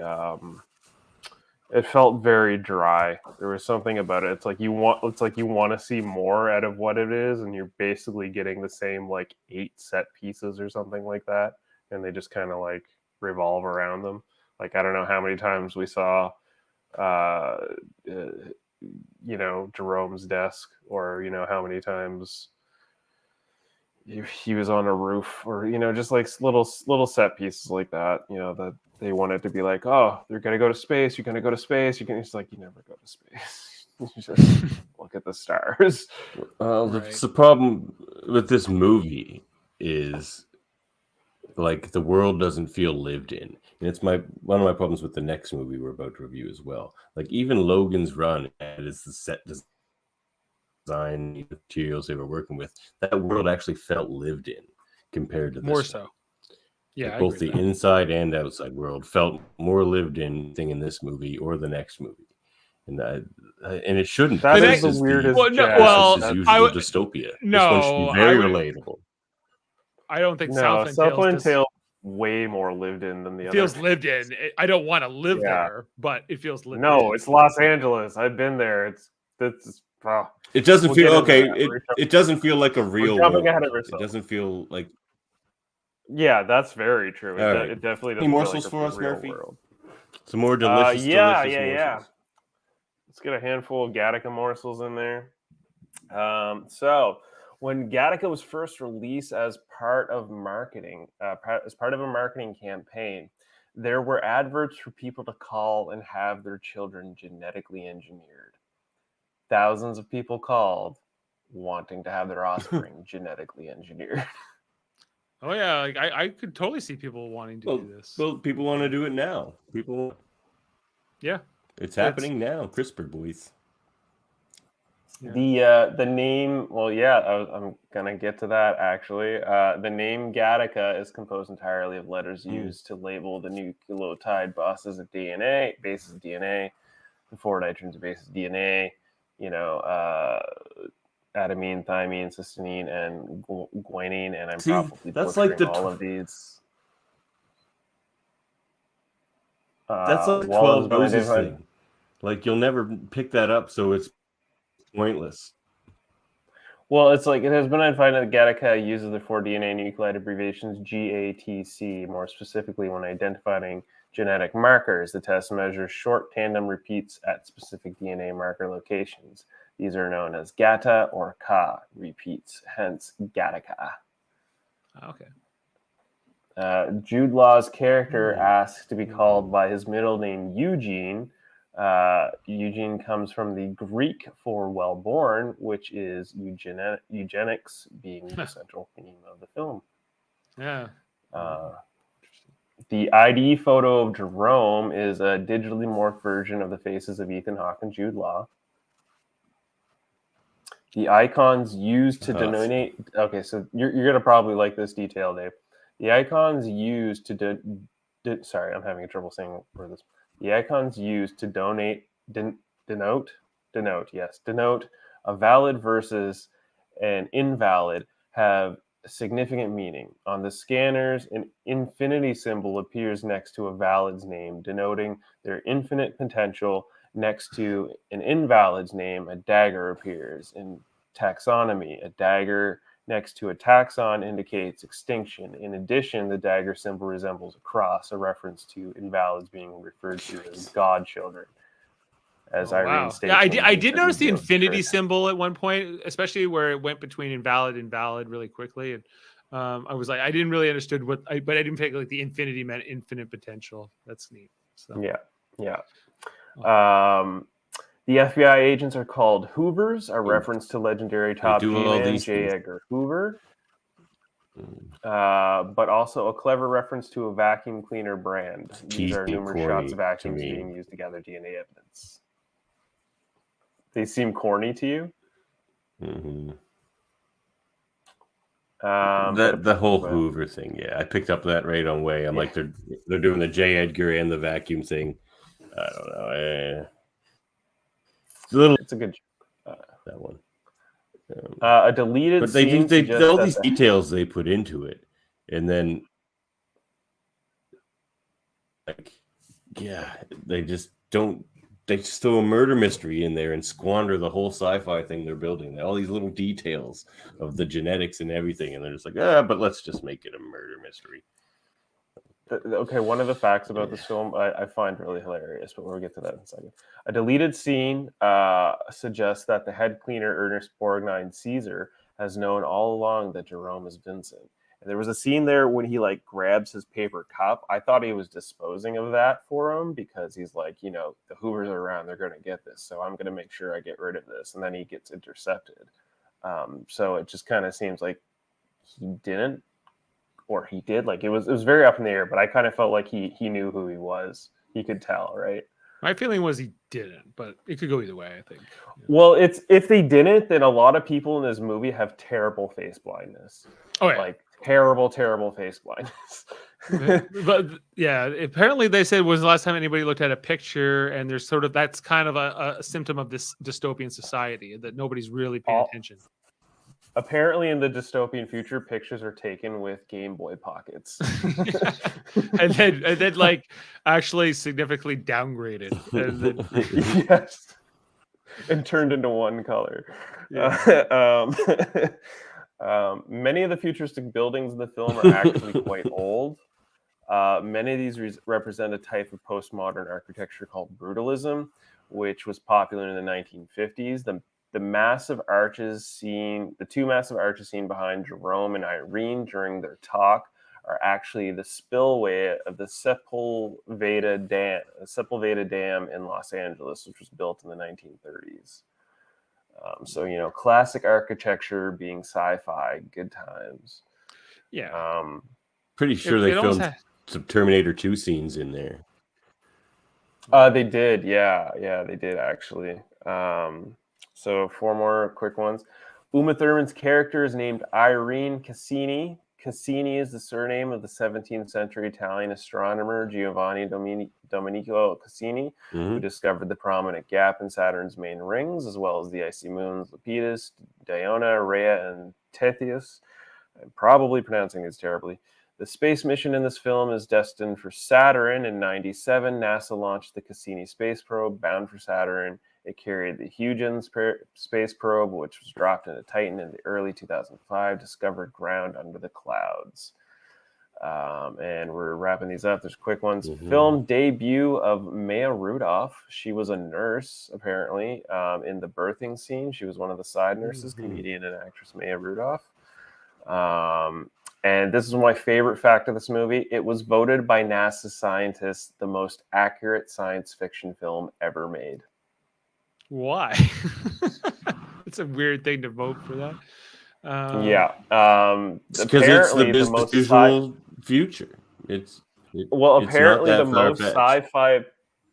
sci-fi part of the movie was genome editing. Seems possible with CRISPR-Cas9, which was invented by Emmanuel Charpentier, and I feel bad about that. And Jennifer Dunning in 2012. For this, they were awarded the Nobel Prize in Chemistry in 2020. So that's the movie morsels for Gattaca. Oh, but you left one big one out. Oh, did I? Well, this is like Uma Thurman and Ethan Hawke got hooked up on this movie, and they got married, and they had 2 kids, and they later divorced. But this is where they met and all that. If you follow, yeah, that's a thing. That is a thing I did leave out. I did read that, and I was like, I don't think anybody cares about that. Well, I thought it might be a That's good just celebrity gossip. That's not what we. He got away from all that and moved to Nova Scotia, the homeland. Yeah, he's like, I don't need you, Uma. See you never, unless we have stuff with the kids. Yeah.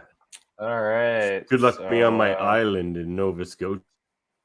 Yeah, because Ethan Hawke's kids might come up to Nova Scotia, and then they say, "Hey, Uma, Mom, come on up, check it out." Yep. Rewatchability for Gattaca. I don't think I would rewatch this unless I was wanting to examine scenes for simple artistic cinema replication on my own part. If I wanted to replicate a shot or something, I might pull it up, but I don't think I would rewatch this out of leisure. It was pretty dry and left me wanting more out of the film than was actually presented.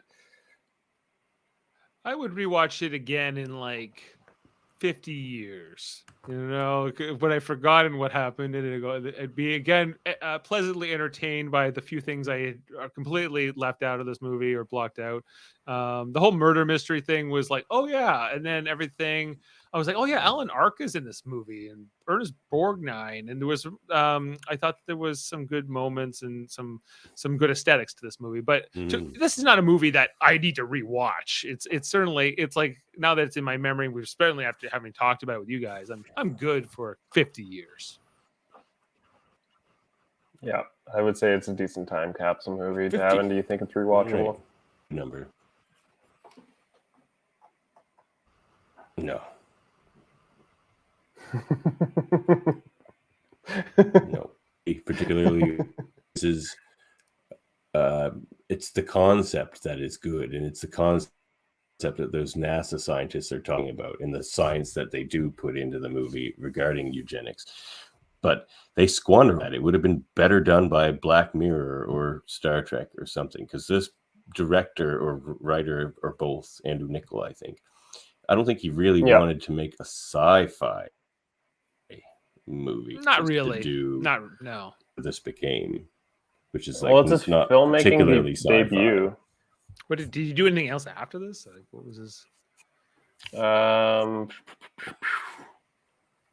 filmography? Is Andrew Niccol? He also did the Truman Show. He did the Truman Show, which was the he did. Well, he was a writer producer on the Truman Show. Oh, he didn't direct. Wow.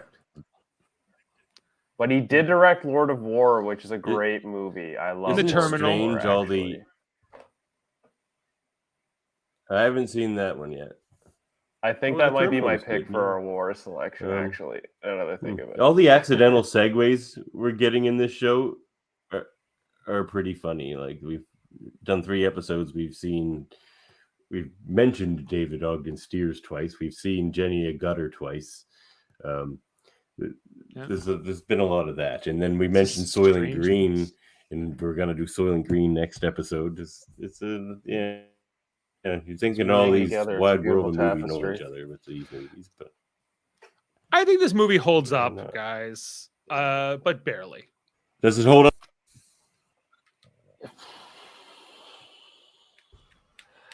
Does it hold up? I would agree. Yeah, for what it is, it does hold up, and it does barely hold up because of some of the concepts it explores, but it's just not executed to a satisfying degree. So for what it is, I'm going to give it a holds up. Wow, you guys are on one team and I'm on tonight. For me, I wasn't at first. But after this review. It's okay, Davan. That's okay. We'll see how we feel about Southland Tales. I might be on your team for the next. This is one of the few movies I've seen. Maybe this is one of the few movies I've seen where I actually think a remake would make it better. A lot better than it was done. I don't agree with Run, but Murphy mentioned that. But for this movie, redo it, get find more. Drop the murder mystery, or make it a Star Trek episode. No, it does not hold up for me. Banished to the beach. Here, hold up display of power. See, at first for me, I was not thinking it held up. That was my initial feelings. I was like, that was so unsatisfying. But upon the review that we've had with it, it kind of holds up. I don't know if I'd rewatch it again, but it's weird. Yeah, I give it a holds up. All right, Act 3. Act It is 3. All right, Oh let's move on boy, to Act this 3. is You want to throw up a trailer there? Do we even have to watch that this much is of where this I movie? take Let's over. just not even show the trailer. Quite No, I'm high curious to fear, see what the so trailer was now. This But this is my choice. For You know what? I could our- just for our leave. I could lovely make my leave here podcast. now. We're it's good gonna talking to you, talk about fellas. Southland Tales. Yeah. It's gonna be a good time. This is an excellent movie from the year of our Lord 2006 or 2007, I think. Sorry, I'm just pulling up my 10 years after Right. Gattaca. yes, sir. Starring, though starring is Uh, a relative term, Dwayne Johnson, Sean William Scott, and Michelle Gellar. Directed, though that's a relative term, by Richard Kelly.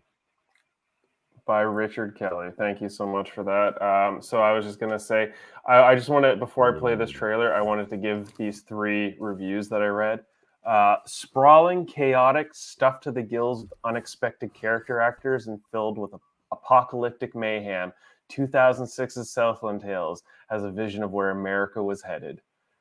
An insanely ambitious fever dream of a science fiction political satire anti-fantasy that roars at you with unapologetic gusto, inflaming the senses with its rich tapestry of post-millennial visuals and skewering of the far right and the far left. Southland Tales is dizzyingly maximalist, never happy with one set piece, and it can introduce 5. It is unhinged and occasionally exhilarating and quite often funny. Southland Tales is our 3rd film for this episode of Hold Up. No, Great it's intro. it's not those things. I'm gonna tell you Oh. why it's none of those things. Tell you the story of the journey down the road not I'm gonna talk over this trailer about it. This Justin Look, Timberlake this is basically what this movie looks like. voiceover. Narration, I love it. Yeah. Justin Timberlake narration's amazing. Oh I my hated God. his character. No, it was by the end. terrible. It was terrible. It I was hated probably the my favorite narration. Justin Timberlake Narration's character ever, usually actually. bad. These are the sort of And Gattaca this had too much soundtrack for this movie narration, too. slaps. I don't care what you guys say, the soundtrack for this movie slaps. Every song from front to back, amazing. Los Angeles crime saga. And you're researching your role. Soundtracks. It takes place in the near future. I have the no best issue with thing the about the soundtrack. movie, Going to be probably. far more futuristic But than like, the it's original. not even a movie. It's not a You movie. have to wear a bulletproof vest. I love how Sarah Michelle Gellar delivers half of her lines. This movie is such a weird time. It's a fever dream. I hate every line she delivers. This character I didn't like. Oh yeah, she was a stretch. You're not really here. Don't look John so Lovitz. concerned, Lovitz. Mr. Centauros. The future is just like you imagine.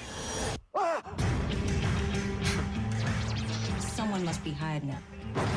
It's like the nervous breakdown of the century. Nothing that kill. I gotta admit, when I first watched this film, I was so confused by it. Like I was like, what did I just watch? And I'm with you. I could only remember certain scenes, like the Justin Timberlake singing "The Killers," that whole scene, and like the end. That's all I could really remember. But rewatching this movie, I was like, this is gonna be really bad. It's probably gonna be worse than I remember. It was actually way better than I remember. There was a lot of great gems. There's a lot of great gems in this moments in this film. What a waste of Wallace It's like- Shawn. This What a film, waste of the like Grand Kevin Magus. Smith was amazing in this film, and I had no idea who was in it the first time I watched it. That's not what amazing means, Murphy. Just because they put him in a beard, that doesn't mean he had a great performance. Okay, cut this trailer off. I gotta You talk went about it. I can't hold smoking it a any bong longer. like a It's almost boss. done. So here's the thing. All right. Music by Moby. Okay. There you go. What a waste of Christopher Lambert. Oh my god. So here's the thing. Christopher Lambert, there's This such a movie great is cast. Wait. children. Let's get into the cast. Like, Come on. even when I was 12, which is who this movie is made for, like 12-year-olds or like adults with the capacity of a 12-year-old. It's an incel's fever dream. This is how an incel sees the world. An All incel's women are fever. sexualized. Women in this movie No. only exist to service or be abused by them in that regard. That's all women do in this movie. Other than Sherry. No, what O'Toole. about She's the just two like- women who are like the that's not true, and that terrorists? happens to her too. She's just like forced upon by John Lovitz. Like there's She's not forced upon Every by joke John is Lovitz. just, "Hey, do you her know and John this Lovitz actor? embrace each other Have you because ever they know it's seen- their last moment. They know it's the last moment Have they you ever embrace each other. seen That was this not actor forced say a upon. line like this? Have you ever heard this actor say "cocks" We had- before? we Isn't had- that funny? we Isn't had that funny of a Christopher joke? Lambert. We Do you had want to tell that John joke 50 Larroquette. more times in that We had- movie? Hey, let's make that joke We again. had John Hey, Lovitz. We had Amy Poehler, It was Wallace just Shawn, a bunch Curtis of cameos is not a Armstrong. movie. It was amazing. Yes, It Will was a waste Sasso. of Do you know every why? single one of them. Do you know If why? you removed Do you know all of those why? cameos and just made those lines said by actors you don't know, you would think this is the worst movie you've Richard ever seen. Kelly Because it is the worst consciously movie you've ever sought seen. out It's just one Richard full of Kelly- cameos. Richard This Kelly movie's consciously offensively sought out bad. actors that he felt had been pigeonholed and wanted to showcase their undiscovered talents. Okay? So, all right, we're going to get into the Which he plot didn't. and He just made synopsis. them seem worse. Southland, so people just- Hey, let's you anyone want to hear Sarah Michelle Gellar say hard fucking? That's the only reason No, anyone's no. watching this movie. Cock Hey, chuggers. hey, you want to Cock see chuggers, cock John chuggers Lovitz too. play a serious tough character instead of a You flamboyant were so character? you No. went into this film it's so just okay, Davin, you gotta hang not on, buddy. clever. You gotta There's get into nothing the plot and clever here. storytelling. We gotta No, get into there's the plot nothing and clever storytelling. here. You're There's no hang reason. on. No, hang hold on. I gotta We finish gotta this talk rant. about these I gotta things. finish this rant. No, all right. There's Okay. all right. Take it away. All There's right. no plot. There is no plot or storytelling. There is a plot. I'm about to tell you the plot. I'm Tell about me, to tell you the please, plot right please, now. because I Okay. need this. Synopsis. During a 3-day heat wave just before the huge 4th of July celebration in the year 2005, sorry, this is 2008, sorry. In the year 2008, an action star stricken with amnesia meets up with a porn star developing her own reality TV project and a policeman who holds the key to a vast conspiracy. On July 4th, 2005, in an alternate reality United States, 2 towns in Texas, El Paso and Abilene, were destroyed by twin nuclear attacks, killing thousands and triggering a catastrophe of unimaginable proportions, sending America into a state of chaos and hysteria, as well as a third world war, a fictionalized version of what the nation may have become under the War of Terror. With the U.S. government reintroducing the draft, the Patriot Act has extended authority onto a new agency known as U.S. Ident, which keeps consistent surveillance on citizens, even to the extent of censoring the internet and requiring fingerprints to access computers and bank accounts. In response to the recent fuel shortage in the wake of global warfare, the German company Tier designs a generator of inexhaustible energy, which is propelled by the perpetual motion of ocean currents. Our connecting theme through all 3 of these movies is oceans, called Fluid Karma. However, its inventor, Baron von Westphalen, and his associates are hiding the fact that the generators alter the ocean's currents and causes the Earth to slow its rotation, and that the transmission of fluid karma to portable receivers via quantum entanglement is ripping holes in the fabric of space and time. With the United States under the threat of nuclear attack and the lives of several people converge in a dystopian Los Angeles in near future 2008, Los Angeles, referred to as the Southland by locals, is a dystopian city on the brink of chaos, overshadowed by the growth of an underground neo-Marxist organization.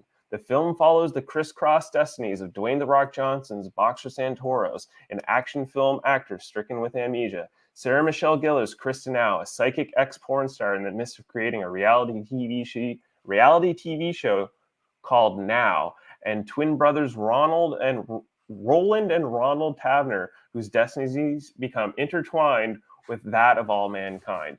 The final act of the film reveals that the amnesiacs of Tavener and Boxer Santoros were the ending results of test subjects of Tier's space-time rip caused by the fluid karma machine they built. Okay. Yeah, like I was watching this movie mostly confused, and then I was just like, this movie, I'm not stoned enough for this movie. And uninterested, admit it. Well, like I had to rewind a few times where something like crazy would happen, or I think it was interesting because I was crazy things. It was like, but I think it was like the guy who played Booger in Revenge of the Nerds. Remember, like he was just like, what do you do when you have a tear in the space-time continuum? we Curtis sent a bunch of Armstrong. monkeys into it. And I was like, this movie is out. Is just But you can't send monkeys to the space continuum because they don't have the you can't send soul monkeys to to- survive. They don't have enough souls, and you're gonna have to get. I'm just like, So this they movie, have to send a human being, and for them to send a human being, they decided to use a movie star. So they went with Boxer Santoros. But when they decided to drive Boxer Santoros, they had Ronald Taver drive him, and they were going to blow up the vehicle or something to that degree. This is where it gets muddled. Beiling's character named Serpentine, she's supposed to be like the snake in the Garden of Eden sort of characterization.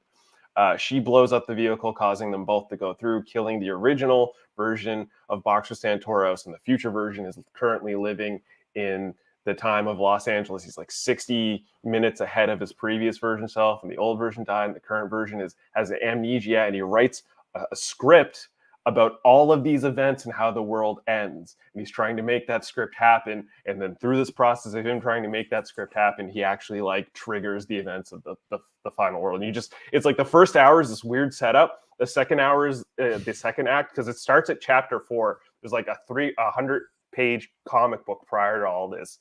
It starts at chapter 4, where you kind of get like associated with all the characters. The 5th chapter is like, this is the scenario. And then the 6th chapter is just like chaos and madness, and everything just starts You unraveling. shouldn't have to read and, a comic book leads to up make it. a movie watchable. I mean, there are tons of scenarios of movies where there's extra comic books, but that Can being I said, rant about Richard why Kelly, their plot and storytelling are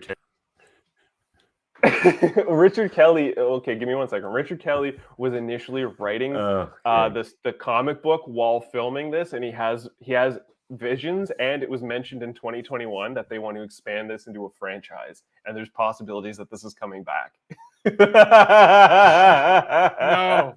No way. Like this is like something you should write as like a novel and then adapt into a movie, but like don't give it to the guy who wrote the book. Like you give it to somebody who knows how to make a movie. I feel like that this like you could maybe make something out of this, but screen. But it was just so weird, and it was it's so terribly made. Richard Kelly still considers this his proudest accomplishment, calling it his misunderstood. It's painful to follow. Do I misunderstand it? I don't know if I misunderstand it. It's no, there's nothing to understand. There's nothing here. This is and they're not even good tasting calories. Okay. Oh, this is a shame his internet connection is breaking him up right now. Any of their Oh my god, is it really? No reason to care about any of the I can only characters imagine or what any you of the are events saying, that but happen in this movie. Yeah. There's See, clearly Davan doesn't have any arguments for this movie. He loved the movie, ladies and gentlemen. That's episode 3 of Hold Up. Davan loved Southland Tales. Sucks as bad as my connection all time. Yeah. This is not a movie. It looks terrible. Everything is unappealing. It's like it's painful to watch this movie. It's not a movie. Do you know that it doesn't? that It's just when they were cameos. when and Richard the Kelly was director at Cannes, look what I can make this film. cameo actor say. Look what I can make this cameo actor say. Aren't I clever? It's like, no, you're a 12-year-old. Sorry, buddy, I don't know you. Terminal was good, but like this movie is trash. It's garbage. Richard Kelly sold this film at Cannes it was like an hour and 38 runtime. I watched it, the Cannes cut, because that was off of Archive, so I don't know if you guys watched that version. But he ultimately sold the film to Sony to cut some time so he could get an extra $1 million to put into the special effects. Special effects. Yes, there was $1 million put into the visual effects of this movie. Nothing is worth anything. There's nothing. The one where the guy gets hit by the graphics. This sci-fi element into it, but that makes no sense. Are they telling a story of a dystopian like world where like it's not even dystopian really? It's basically just the U.S. as it is it's now. 2022. It is a prophet of what's going on right now. It's hilarious. It's not a dystopia. Well, unless America's Los Angeles is a dystopia. It's nothing. It's just I don't know. Like, yeah, and you say it's a spoof, but a spoof has to be funny. If this movie was it's kind of a outrageously spoof. There was funny, funny you could moments. forgive all the how stupid it is. There was no If I funny may moments. interject. I didn't even smile. This movie, to call it even Yeah, go dystopian, I ahead. feel like is slightly like mislabeled, because it's more of like a science fiction kind Yeah. of metaphysical No. quandary, something It's or not other. science. I don't even know what to make of this movie really, but Dystopia was not really what I got. I feel like this movie is a product of its time. This movie is like very much mid 2000s. It's a George W. Bush era Yeah. Iraqi kind of war, kind of like they're it's unfocused in a lot of ways, but it feels like it's from that time. I feel like what Davan was speaking about with the women are more like Very. objective. I feel like that's just Okay. another product of that time. Like that decade was It's very much a product of that time. Yeah. So like it's labeled as a 2006 American. That's bad. Comedy. Make it It's a joke. American Like, funny, dystopian comedy another... thriller film. That's what it's labeled as. It is the film is a portrait of Los Angeles and a satiric. But it's not thrilling. It's not dystopian. It's not funny. The film is a portrait of Los Angeles and a satiric commentary on the military-industrial complex and infotainment industry. So that was just like a big satire on all those things. Look, there's at least 100 movies out there that have tackled these themes way better than this movie. Yeah, I feel like because there was movies like was curious to pick, like Children of Men, and I was like, oh, I can't pick that one because I have to stay on this side of the 2000 line. And that's a movie that came out. That movie came out the same year I would have movie. probably picked Children of Men. See, I would have picked Children of Men. There's probably a ton of dystopian movies I would have picked, but because I had to watch The Tingler, I wanted Except to. he was out for revenge. This was a retaliatory movie pick, and that's gonna happen in this podcast. I can tell that there's gonna be bad movie, and I'm like, all right, well, for one bad movie, here's another. But here's the thing, though, Southland Sales. I was like, this is probably one of the worst messes of movies. Murphy's the vengeful one. Rewatching it the second time, I actually really enjoyed this movie, and I was like, oh wow, there's actually some brilliance, like deep layered onion brilliance if you look past the gloss. And more so in hindsight, like 20-ish years after it was released, like comparing it to like today's modern society, it's kind of like hilarious how like on the nose he was, 15 years ago with where like society's at now in the same regards. I like the concept that he introduced Tesla's ocean perpetual energy machine. That was the first time I ever heard of this concept. When I was first introduced to the idea was through this movie. So I liked that idea and I was hoping to see more of that. The scene, hands down, and let's talk about the scene, which scenes hold up. For me, the best scene that holds up is the Cussy scene. Do you guys know what Cussy is? No. Okay, so in the Disney universe of cars, there are large cars and baby cars, which indicates that these cars fuck, which thus indicates that there is a car pussy, thus a Cussy. In this movie, you actually get to see a Cussy. They have a 3D animation where they show the power and these two trucks come alive like Transformers and start boning, and they say it's the European cut of the commercial, and I lost my shit because they showed it was brilliant. It was so fucking funny. I was like, I can't believe they just did that. That was 15 years ago. There's an internet meme about the Cussy, and the fact that this film showed that before the meme, like, wow. So you like the meta, the hilarious meta is amazing, and that's what this whole. I think you have to be plugged into internet so culture as much as you are to enjoy this. Guaranteed you, anybody of today that's plugged into the internet culture goes back and watches this movie, they'll see how funny it is. They'll see how hilarious this film is. No, it's Sarah not Michelle funny. They're just cameos. It's so funny. We got Neil Marx's Highlander and Christopher Lambert, man. Come on. He doesn't do anything. They just have him do the Raiden laugh. Like that. It's just cameo calories, and those calories are like what is like? Well, I don't know, something really bad, some kind of You're really bad. you're just talent. you're Very just goofy. stomping on the American Indian orgy of freedom, sir.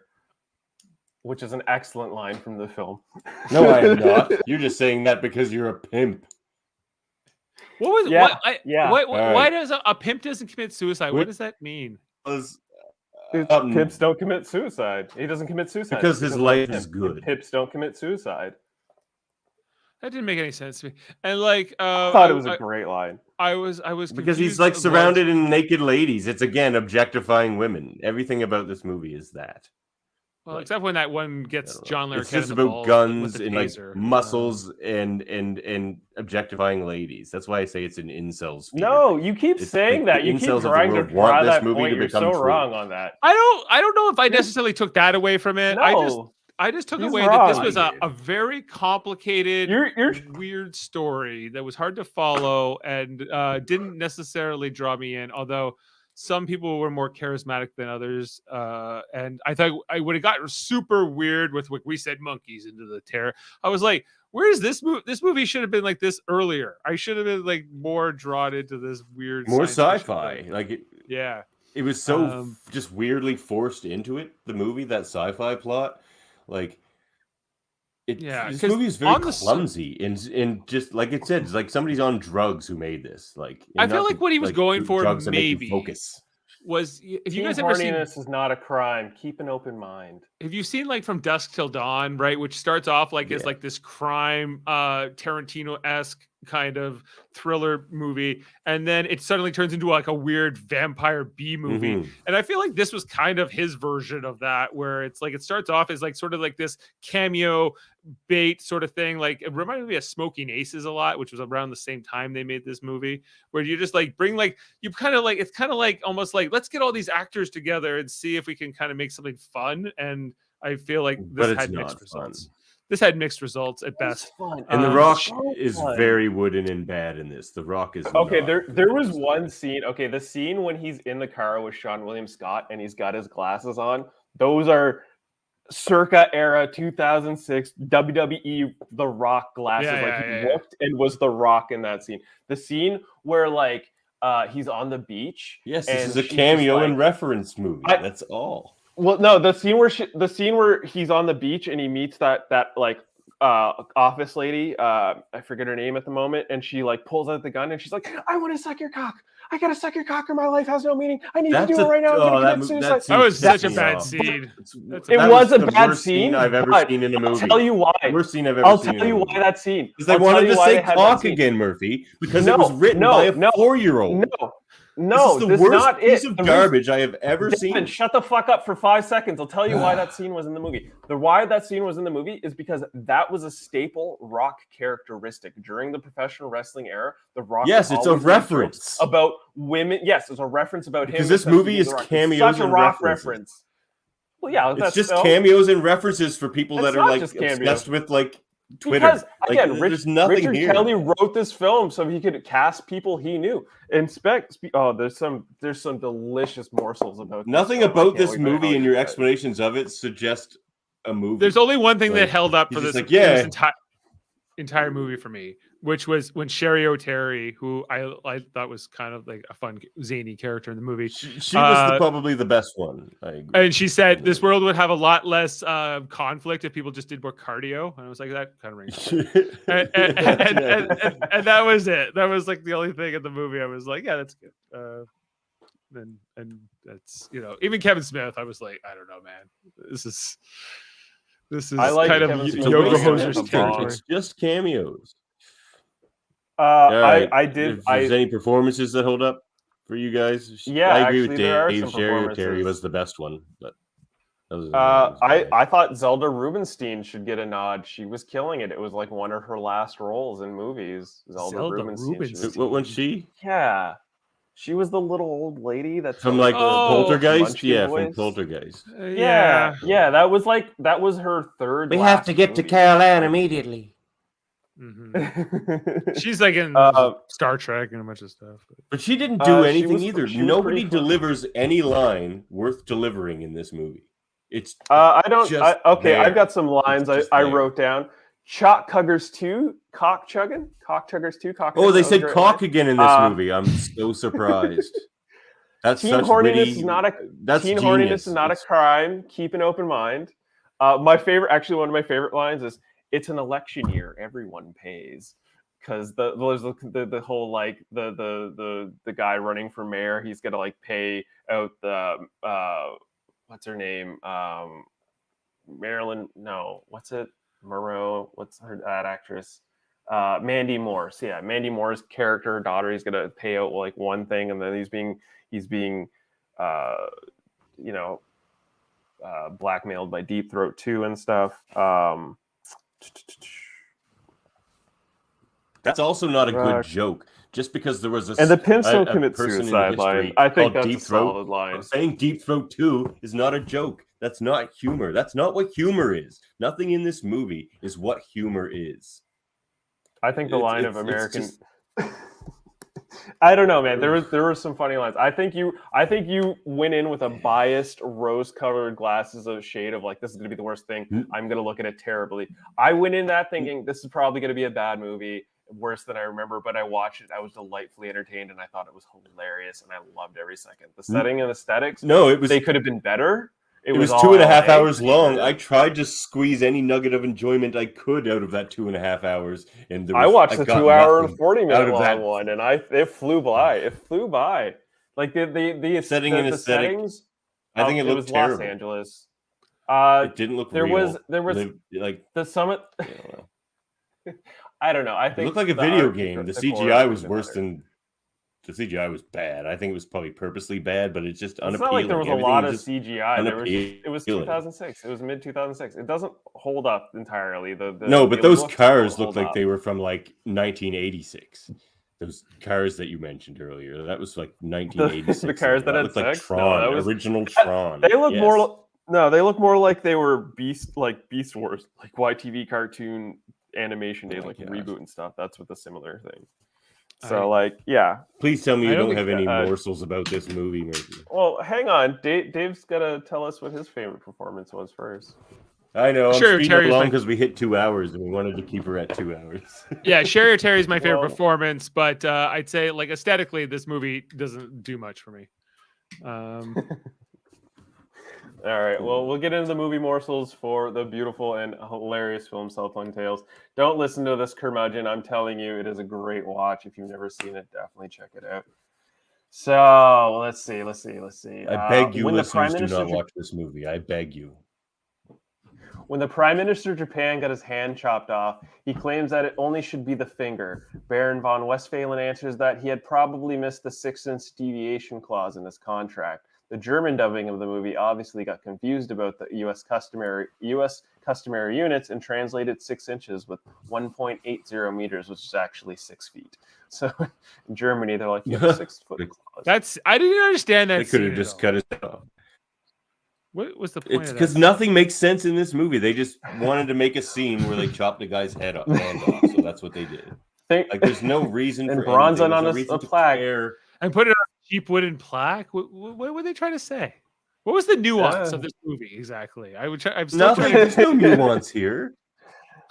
There are many references to the movie Kiss Me Deadly and the graphic novel Watchmen. At one point in the film, Sarah Michelle Gellar is wearing a trench coat similar to the female character in Kiss Me Deadly, and Boxer even drives the same car that Mickey Spillane drives in the film. Kiss Me Deadly is even shown on the TV early in the film and at the end of the film. There are many smiley faces with red marks on them. The red marks symbolize the Doomsday Clock and Watchmen in the dancing scenes with Justin. What's the Watchmen reference? But I didn't see that. So. Yeah. In Boxer's screenplay about the end of the world, his character's name, Jericho Kane, is also the name of Arnold Schwarzenegger's character in End of Days in 1999. I mentioned that last episode too, that movie. The police cruisers in the film have a Latin quote, Ordente dum mutante, inscribed on them. It was a famous saying of Roman Emperor Caligula, let them hate so long as they fear. Caligula means little goat. Ah, interesting. I didn't know You didn't call him that to his face. That's what people called him when he wasn't around. The fluid karma energy system bears a striking resemblance in principle to plans drawn up by Nikola Tesla, never fully realized. In the animated Kusi sequence, the mirror reads, it really is as big as it appears.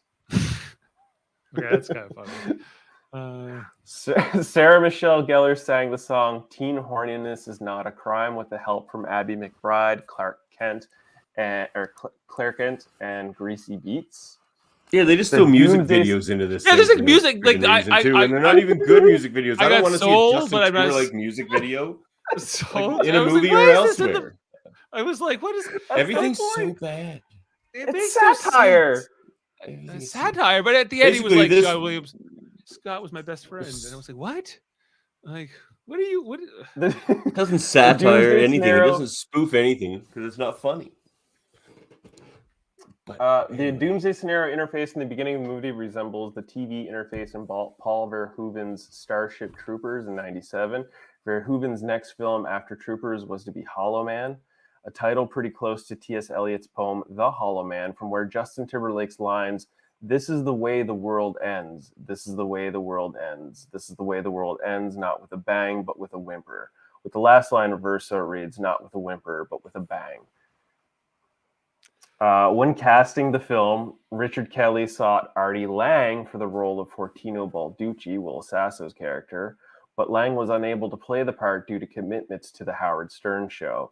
Kelly also contacted Rick Moranis regarding the role of Von He's Smallhouse. too good for this movie. How John dare you even bring up Rick Moranis' name here? Rick Moranis was going to be offered the role of John Larroquette's role. He was not going to accept and like the Will Sasso part, the part that is just sitting on a chair. He had to sit on a chair for a minute. But look, it's Will Sasso. It's a cameo. Isn't that a funny joke? Is that a funny joke? Other scenes. And while Rick Moranis, they had a long and pleasant telephone conversation. Moranis was ultimately unwilling to step out of retirement for the part of Walter Mung, because it's not a part. For the part of Walter Mung, Christopher Lambert, Kelly contacted Oliver Stone, for whom he had interned years before. Although Stone was apparently tempted, he politely declined. Kelly has said that he was very happy with the actors he had eventually cast and with their respective performances. I touched upon this earlier. I could smell the bullshit in that sentence. Apparently tempted? No, there was no temptation there. In addition to the feature film, an expanded version of Southland Tales will be presented as a 6-part interactive experience with the prequel saga to be published as 3 separate 90 to 130-page graphic novels, each written by Kelly. The graphic novels will be released over a 6-month period early in 2007, leading up to the film's release, with the feature film comprised of the story's final 3 chapters. In addition, the film's official website will be one of the largest and most elaborate ever designed for a feature film. It's just like his Avatar or something. Richard Kelly describes the graphic novel. How to waste money. Richard Kelly describes the graphic novel as working in tandem with the website, creating a more epic multimedia experience for those interested in taking the plunge. There are 3 chapters. God, even the morsels from Murphy are pointless and boring about this movie. Sorry, Murphy. This movie. I'm wrapping these up. We're on our final few. There are 3 chapters in the movie, each sharing its name with a song by an alternative music artist. Temptation Waits is a song by Garbage. Memory Gospel is a song by Moby, who also composed the film's score, even though he normally doesn't do that, but he was so honored to be asked by Richard Kelly. He's like, I want to compose the score. And Wave of Mutilation is a song by the Pixies. Richard Kelly said the film's biggest influence are Kiss Me Deadly, Pulp Fiction, Brazil, and Dr. Strangelove, or How I Learned to Stop Worrying and Love the Bomb. Well, we're going to feature Dr. Strangelove on this show. I picked it for one of the episodes. That's coming up. This movie makes me like nothing like Dr. Strangelove. This movie makes me like Donnie Darko even less. Yeah, I don't like Donnie Darko either. I have a chip on my shoulder with Donnie Darko. Though. Final morsels. Yeah, it's not a good movie. I swear. Christopher Lambert is once again in a plot about a futuristic corporation that devises a planetary energy shield with undesirable side effects. The first Highlander to The Quickening. Wallace Shawn. Okay, and these are going to be probably your favorite, Davan. Wallace Shawn told film critic Nathan Robin he did not understand the film after initially reading the screenplay, but signed on as he was impressed by Richard Kelly and flattered that the part was written specifically for him. Ultimately, he said that he still found the film mostly incomprehensible after 3 viewings, but he liked it very much. In a 2011 interview, Justin Timberlake himself confessed, "To me, Southland Tales is a performance art. I still don't know what the movie is about." And last but not least, I think the most apropos movie morsel for this film. The translation for the film title in Mexico was Las Horas Perdidas, The Lost Hours. Yeah. Okay. Yeah. That's like, that kind of sums up the whole thing. Because that's how you'll feel at the end of this movie. Lost hours. No, I'll never get this.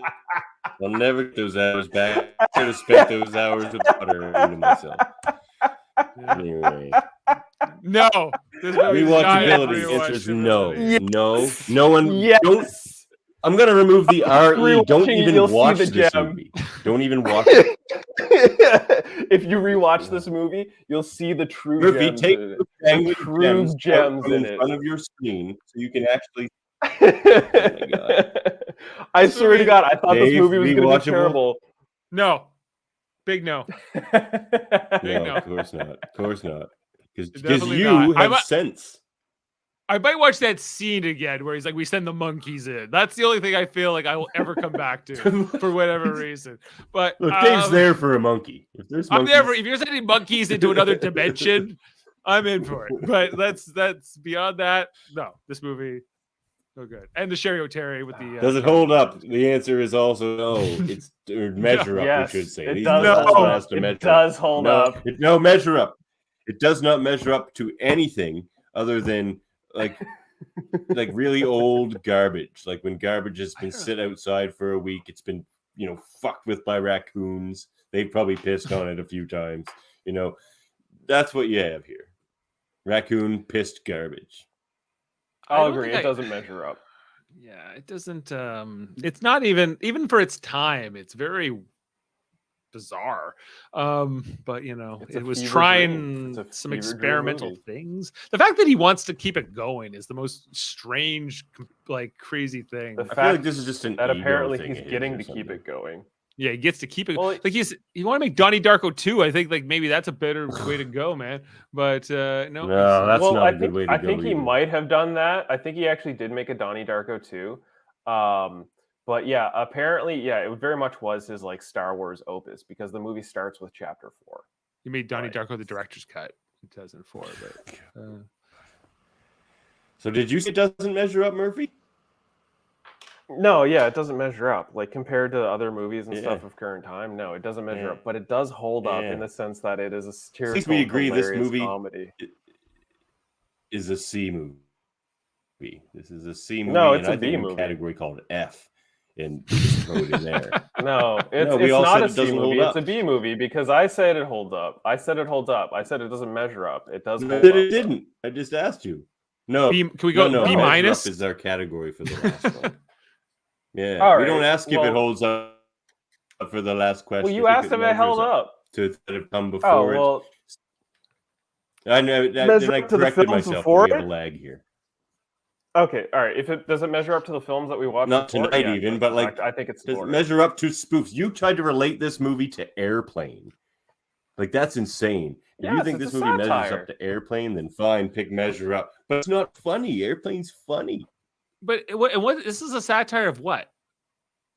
Of Los Angeles. It is a satiric commentary on the. No! Don't read off the internet. What do you, Chris Murphy, in your own brain, think this movie is? Put the computer away. All right, it's a satire of military complex industrials and the general no, that's what Dr. Strange entertainment. Maybe this is trying. Maybe this is trying to imitate Dr. Strangelove. I don't know. Yeah, well, it was Doctor Strangelove was one of its influences. Like, there's all these other no. movies. Yeah, but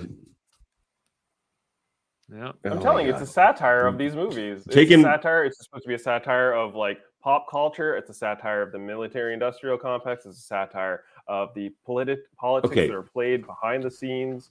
It's a satire on the living conditions of Los Angeles and general American populace in general. It's a satire on the effects of psychological damage that is held upon soldiers of war, because there was that subline between Justin Timberlake and Sean William Scott's character. There was a friendly fire situation that fucked up Justin Timberlake and Sean William Scott, and it was like a whole thing. It wasn't explored by any means, but it was a subcontext. These are satires within the film. Yeah. If you paid more attention, you would have seen these tapestry weaved. That's why I'm saying this film's actually far more brilliant than anybody probably gives it credit for. On surface, it is a garbage film. On first glance, I remember being confused, not understanding it, and only remembering few scenes. But rewatching this film, I was like, wow, this is actually really good on many levels. And it was entertaining. So And the 3 you think hours it's a I satire watched of flew. satire?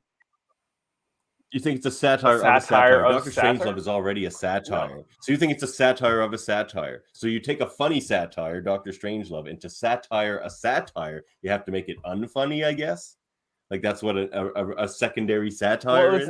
it's You go, more. It's not a serious satire of movie, Doctor funny Strangelove. spoof, It's and no. then- It's not a no. Like- You get it wrong. It's not a satire of Doctor Strangelove. It was inspired by Doctor Strangelove. It is a satire on American culture in the year of 2005. No, but not cleverly done. Like it's like it's seriously. It's like you. I keep saying a 12-year-old, but it's like It a was 12-year-old cleverly tried done. to I satire. think you went into it with a Mm. bias, and you're like, this is going to be the worst film ever, and you didn't actually. And it I was. don't feel like you really watched it. You didn't really watch the film. I tried. It was a long ass tried. movie, and I sat there. Yeah, it was. But there's like I watched there's it. no I reason watched, to care I watched about the anything. longer version, and it went by. Well, we'll leave So it at you that. say I it does this measure film measures up. up. Yeah. All right, let's do gets our put in the B rankings and get category. out of here. For me, I'm ranking them. Logan runs at the top, yeah. and then Gattaca, I guess. And this other thing. You have to. So you have to I go in mean, second. Well, it's third, I guess. I'll straight up Yeah. make your brain explode. Southland's Tales is the best movie of the three. Southland's Tales, Logan Run, then Gattaca. That's how it goes for me. Southland's Okay. Tales was entertaining and fun. It goes in this order. It's not fun. It's Gattaca, Logan's Run, and then Southland Tales. Oh, we all just had a different order. That's interesting. We have a different order, yeah. All with the movie we brought as our top pick. What did? As well. So Yeah, we're all egoists here. Egoist is the guy who made that friggin' movie. But whatever. but Logan's Run was our coming yeah. Well, I'll throw these Wait, up. okay. You're before we breaking get up to there. the coming attract. Matt, okay, and Davan, you're breaking up, brother. Can't hear you. those are our Ray movies today. Didn't get any of that. All right, take her away. yeah, I think you're gonna have to take All us right, so away. I think we're wrapping it up. We're going to be going on to our coming attractions here. You can obviously, I don't know, Dave, if you've got the access to click up the shows that we do on the United Federation of Podcasts. Sure. Where am I? I do. I got that. Hold up. We got. Yeah. That's us. We got the X-rated. X-rated X-Men animated review podcast That's me coming and up Andre. with Davan and Andre. They talk about all things X-Men 90s animated show. What's the next episode, Davan? Yeah, we just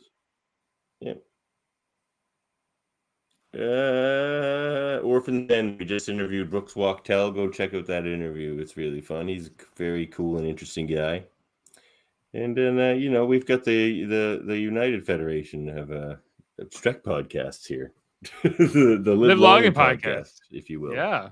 With Star their Trek very podcast. own Dave Yeah. Mater. Going on all the time with a we great do, crew. Dave, especially Dave Mater's Yeah, lots of reviews there from the command side. They do the shows, recaps, and they do a fine job of it too. And then we have Ludicutors of Trek, where we talk about other things to do Star Trek related. that isn't really the episodes. So we just do debates and trivias and deep dives on issues and that stuff, like Class L probes, for example. I'll check out the Graphic Histories podcast. That's coming back on the 18th this month with John Russo, co-creator of The Night of the Living Dead, one of the great six. Supermator Brothers, what are you doing over there?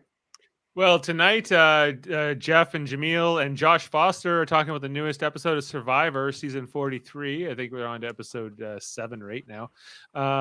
They're into the merge phase, and they're on right now. They're simulcasting with us at this very moment over on the Supermator Brothers channel. So check that out. Plus, our other coverage of reality TV shows like Big Brother and some other things we've done in the past too, like Marvel projects and Westworld before that got canceled. Anyway, so check out the Supermator Brothers podcasting. Groovy. And does that all? To answer this question earlier, Sam was inquiring about an upcoming Simpsons cast. Confirm that KBBBL podcast, the extra B is for BYOBB, does indeed start on Friday. Okay, you got to explain the BB to me now that we're talking about it, because you're like, bring your own beer or bring your own. But beer in the Simpsons KBBL radio. So we're KBBBL podcast, because then we layer another Simpsons reference onto that, which is the extra B is for BYOBB. And in the Simpsons show, that extra B is a typo. But in our show, your extra B is a typo every episode. Because I was like, is this different in Nova Scotia? It's something different every episode. BB? Is this a different term? Right now, Simpsons heads will know. Biggest wave coming attraction. Yo. All right. Yeah. That's it for us. We're gonna call it. We're gonna leave it here. Thanks for watching us here at Hold Up, the movie podcast talking about Dystopia. Our Sorry next about the episode, lag. which is technology gremlins. It is what it is. But weather. These things are going to get more polished. The Dave Mater, thank you so much for dropping in and being a special guest star on this episode. I really appreciate it. Thanks for having me, guys. This was fun. We did drop a good half hour off the runtime. Yeah, no, we did. We're getting there. I think we've got a fine ship sailing at this moment. So we're gonna wrap up with coming attractions for the next episode, and then that's it for us, ladies and gentlemen. So have yourselves a great night and enjoy the movies.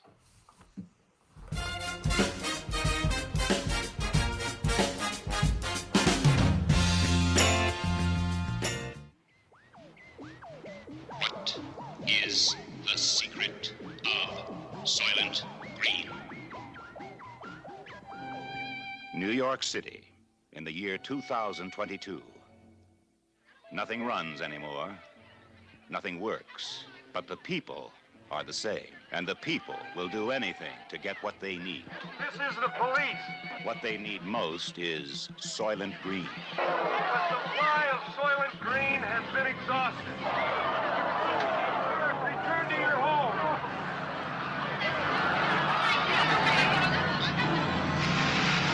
What is the secret of Soylent Green? Detective Sergeant Thorne. He has a 2-year backlog of unsolved murders. Now he's on a case that must be solved. Saul Roth, Thorne's private library. Hey, Saul. A living book in a world without books. Have some pencils, courtesy of your next assignment. William R. Simonson. Simonson. He was the first to learn the secret of Soylent Green. They told me to say that they were sorry, but that you had become unreliable. Saul Roth was the next to know. How do we And he chose to die rather than reveal the secret of Soylent Green. What is the secret of Soylent Green? Why did you set up Simonson? I didn't. Cheryl. See your hands. Officially, she's furniture. She comes with the apartment. She belongs to the tenant. How many times you been in trouble with the police, Cheryl? Never. Can't hear you. Never. Captain Hatcher. First, he wanted this case solved. Simonson. What do you say? It was an assassination. Now, he just wants it closed. Who bought you? High and hot, and they want this case closed permanently. Their way. Now, you sign this. You sign it! Dorn refuses to close the Simonson case. Just do what you have to do.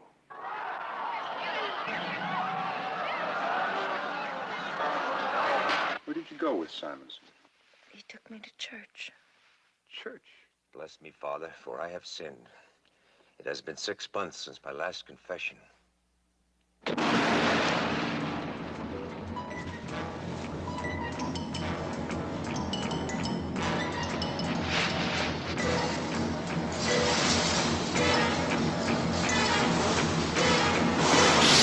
Charlton Heston, Edward G. Robinson, Chuck Connors, Lee Taylor Young, Brock Peters, Paula Kelly, and Joseph Cotton fight for survival and try to solve the most bizarre riddle ever to face mankind.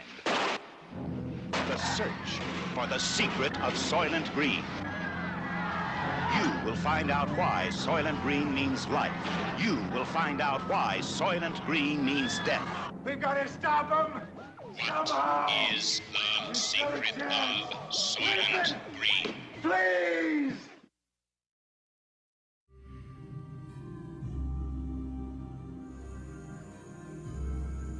Robert Campbell has gone deep into the Amazon rainforest, into a world of astonishing beauty, a land of ancient mystery, where he's made an amazing discovery. What is it you think you've got? I don't think. I know. You found the cure for cancer, and all you can say is, I know? There's just one problem. You did what? I've lost. Haven't you ever lost anything? Your purse, your car keys? Well, it's rather like that. Now you have it, now you don't. A miracle without proof is only a miracle. Now, they must rediscover that miracle. None of the new samples work. Before it all disappears. We need help. Don't you presume to tell me how to follow up.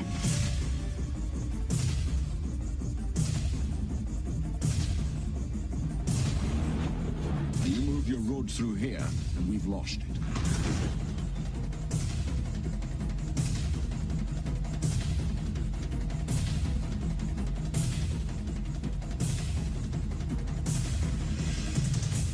Hollywood Pictures presents Sean Connery and Lorraine Bracco in a John McTiernan film, Medicine Man.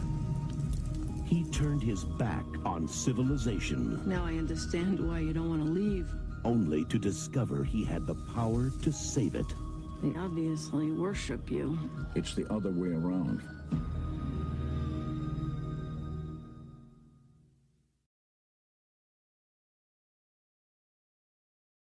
Have you ever transcended space and time?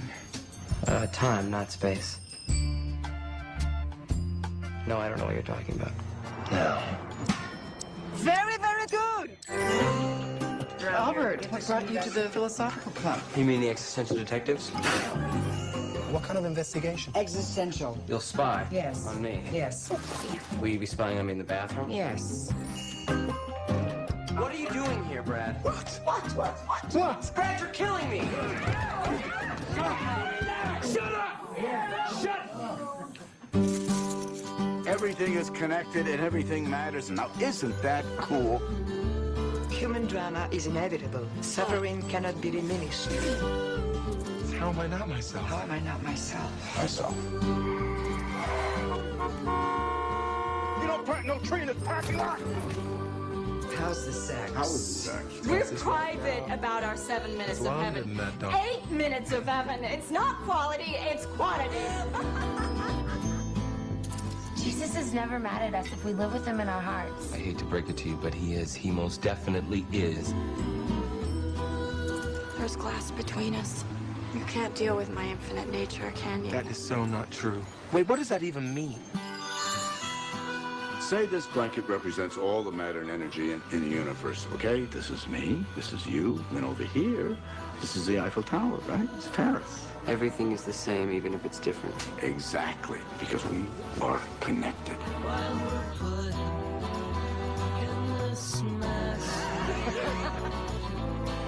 Is anybody's guess, might be a test.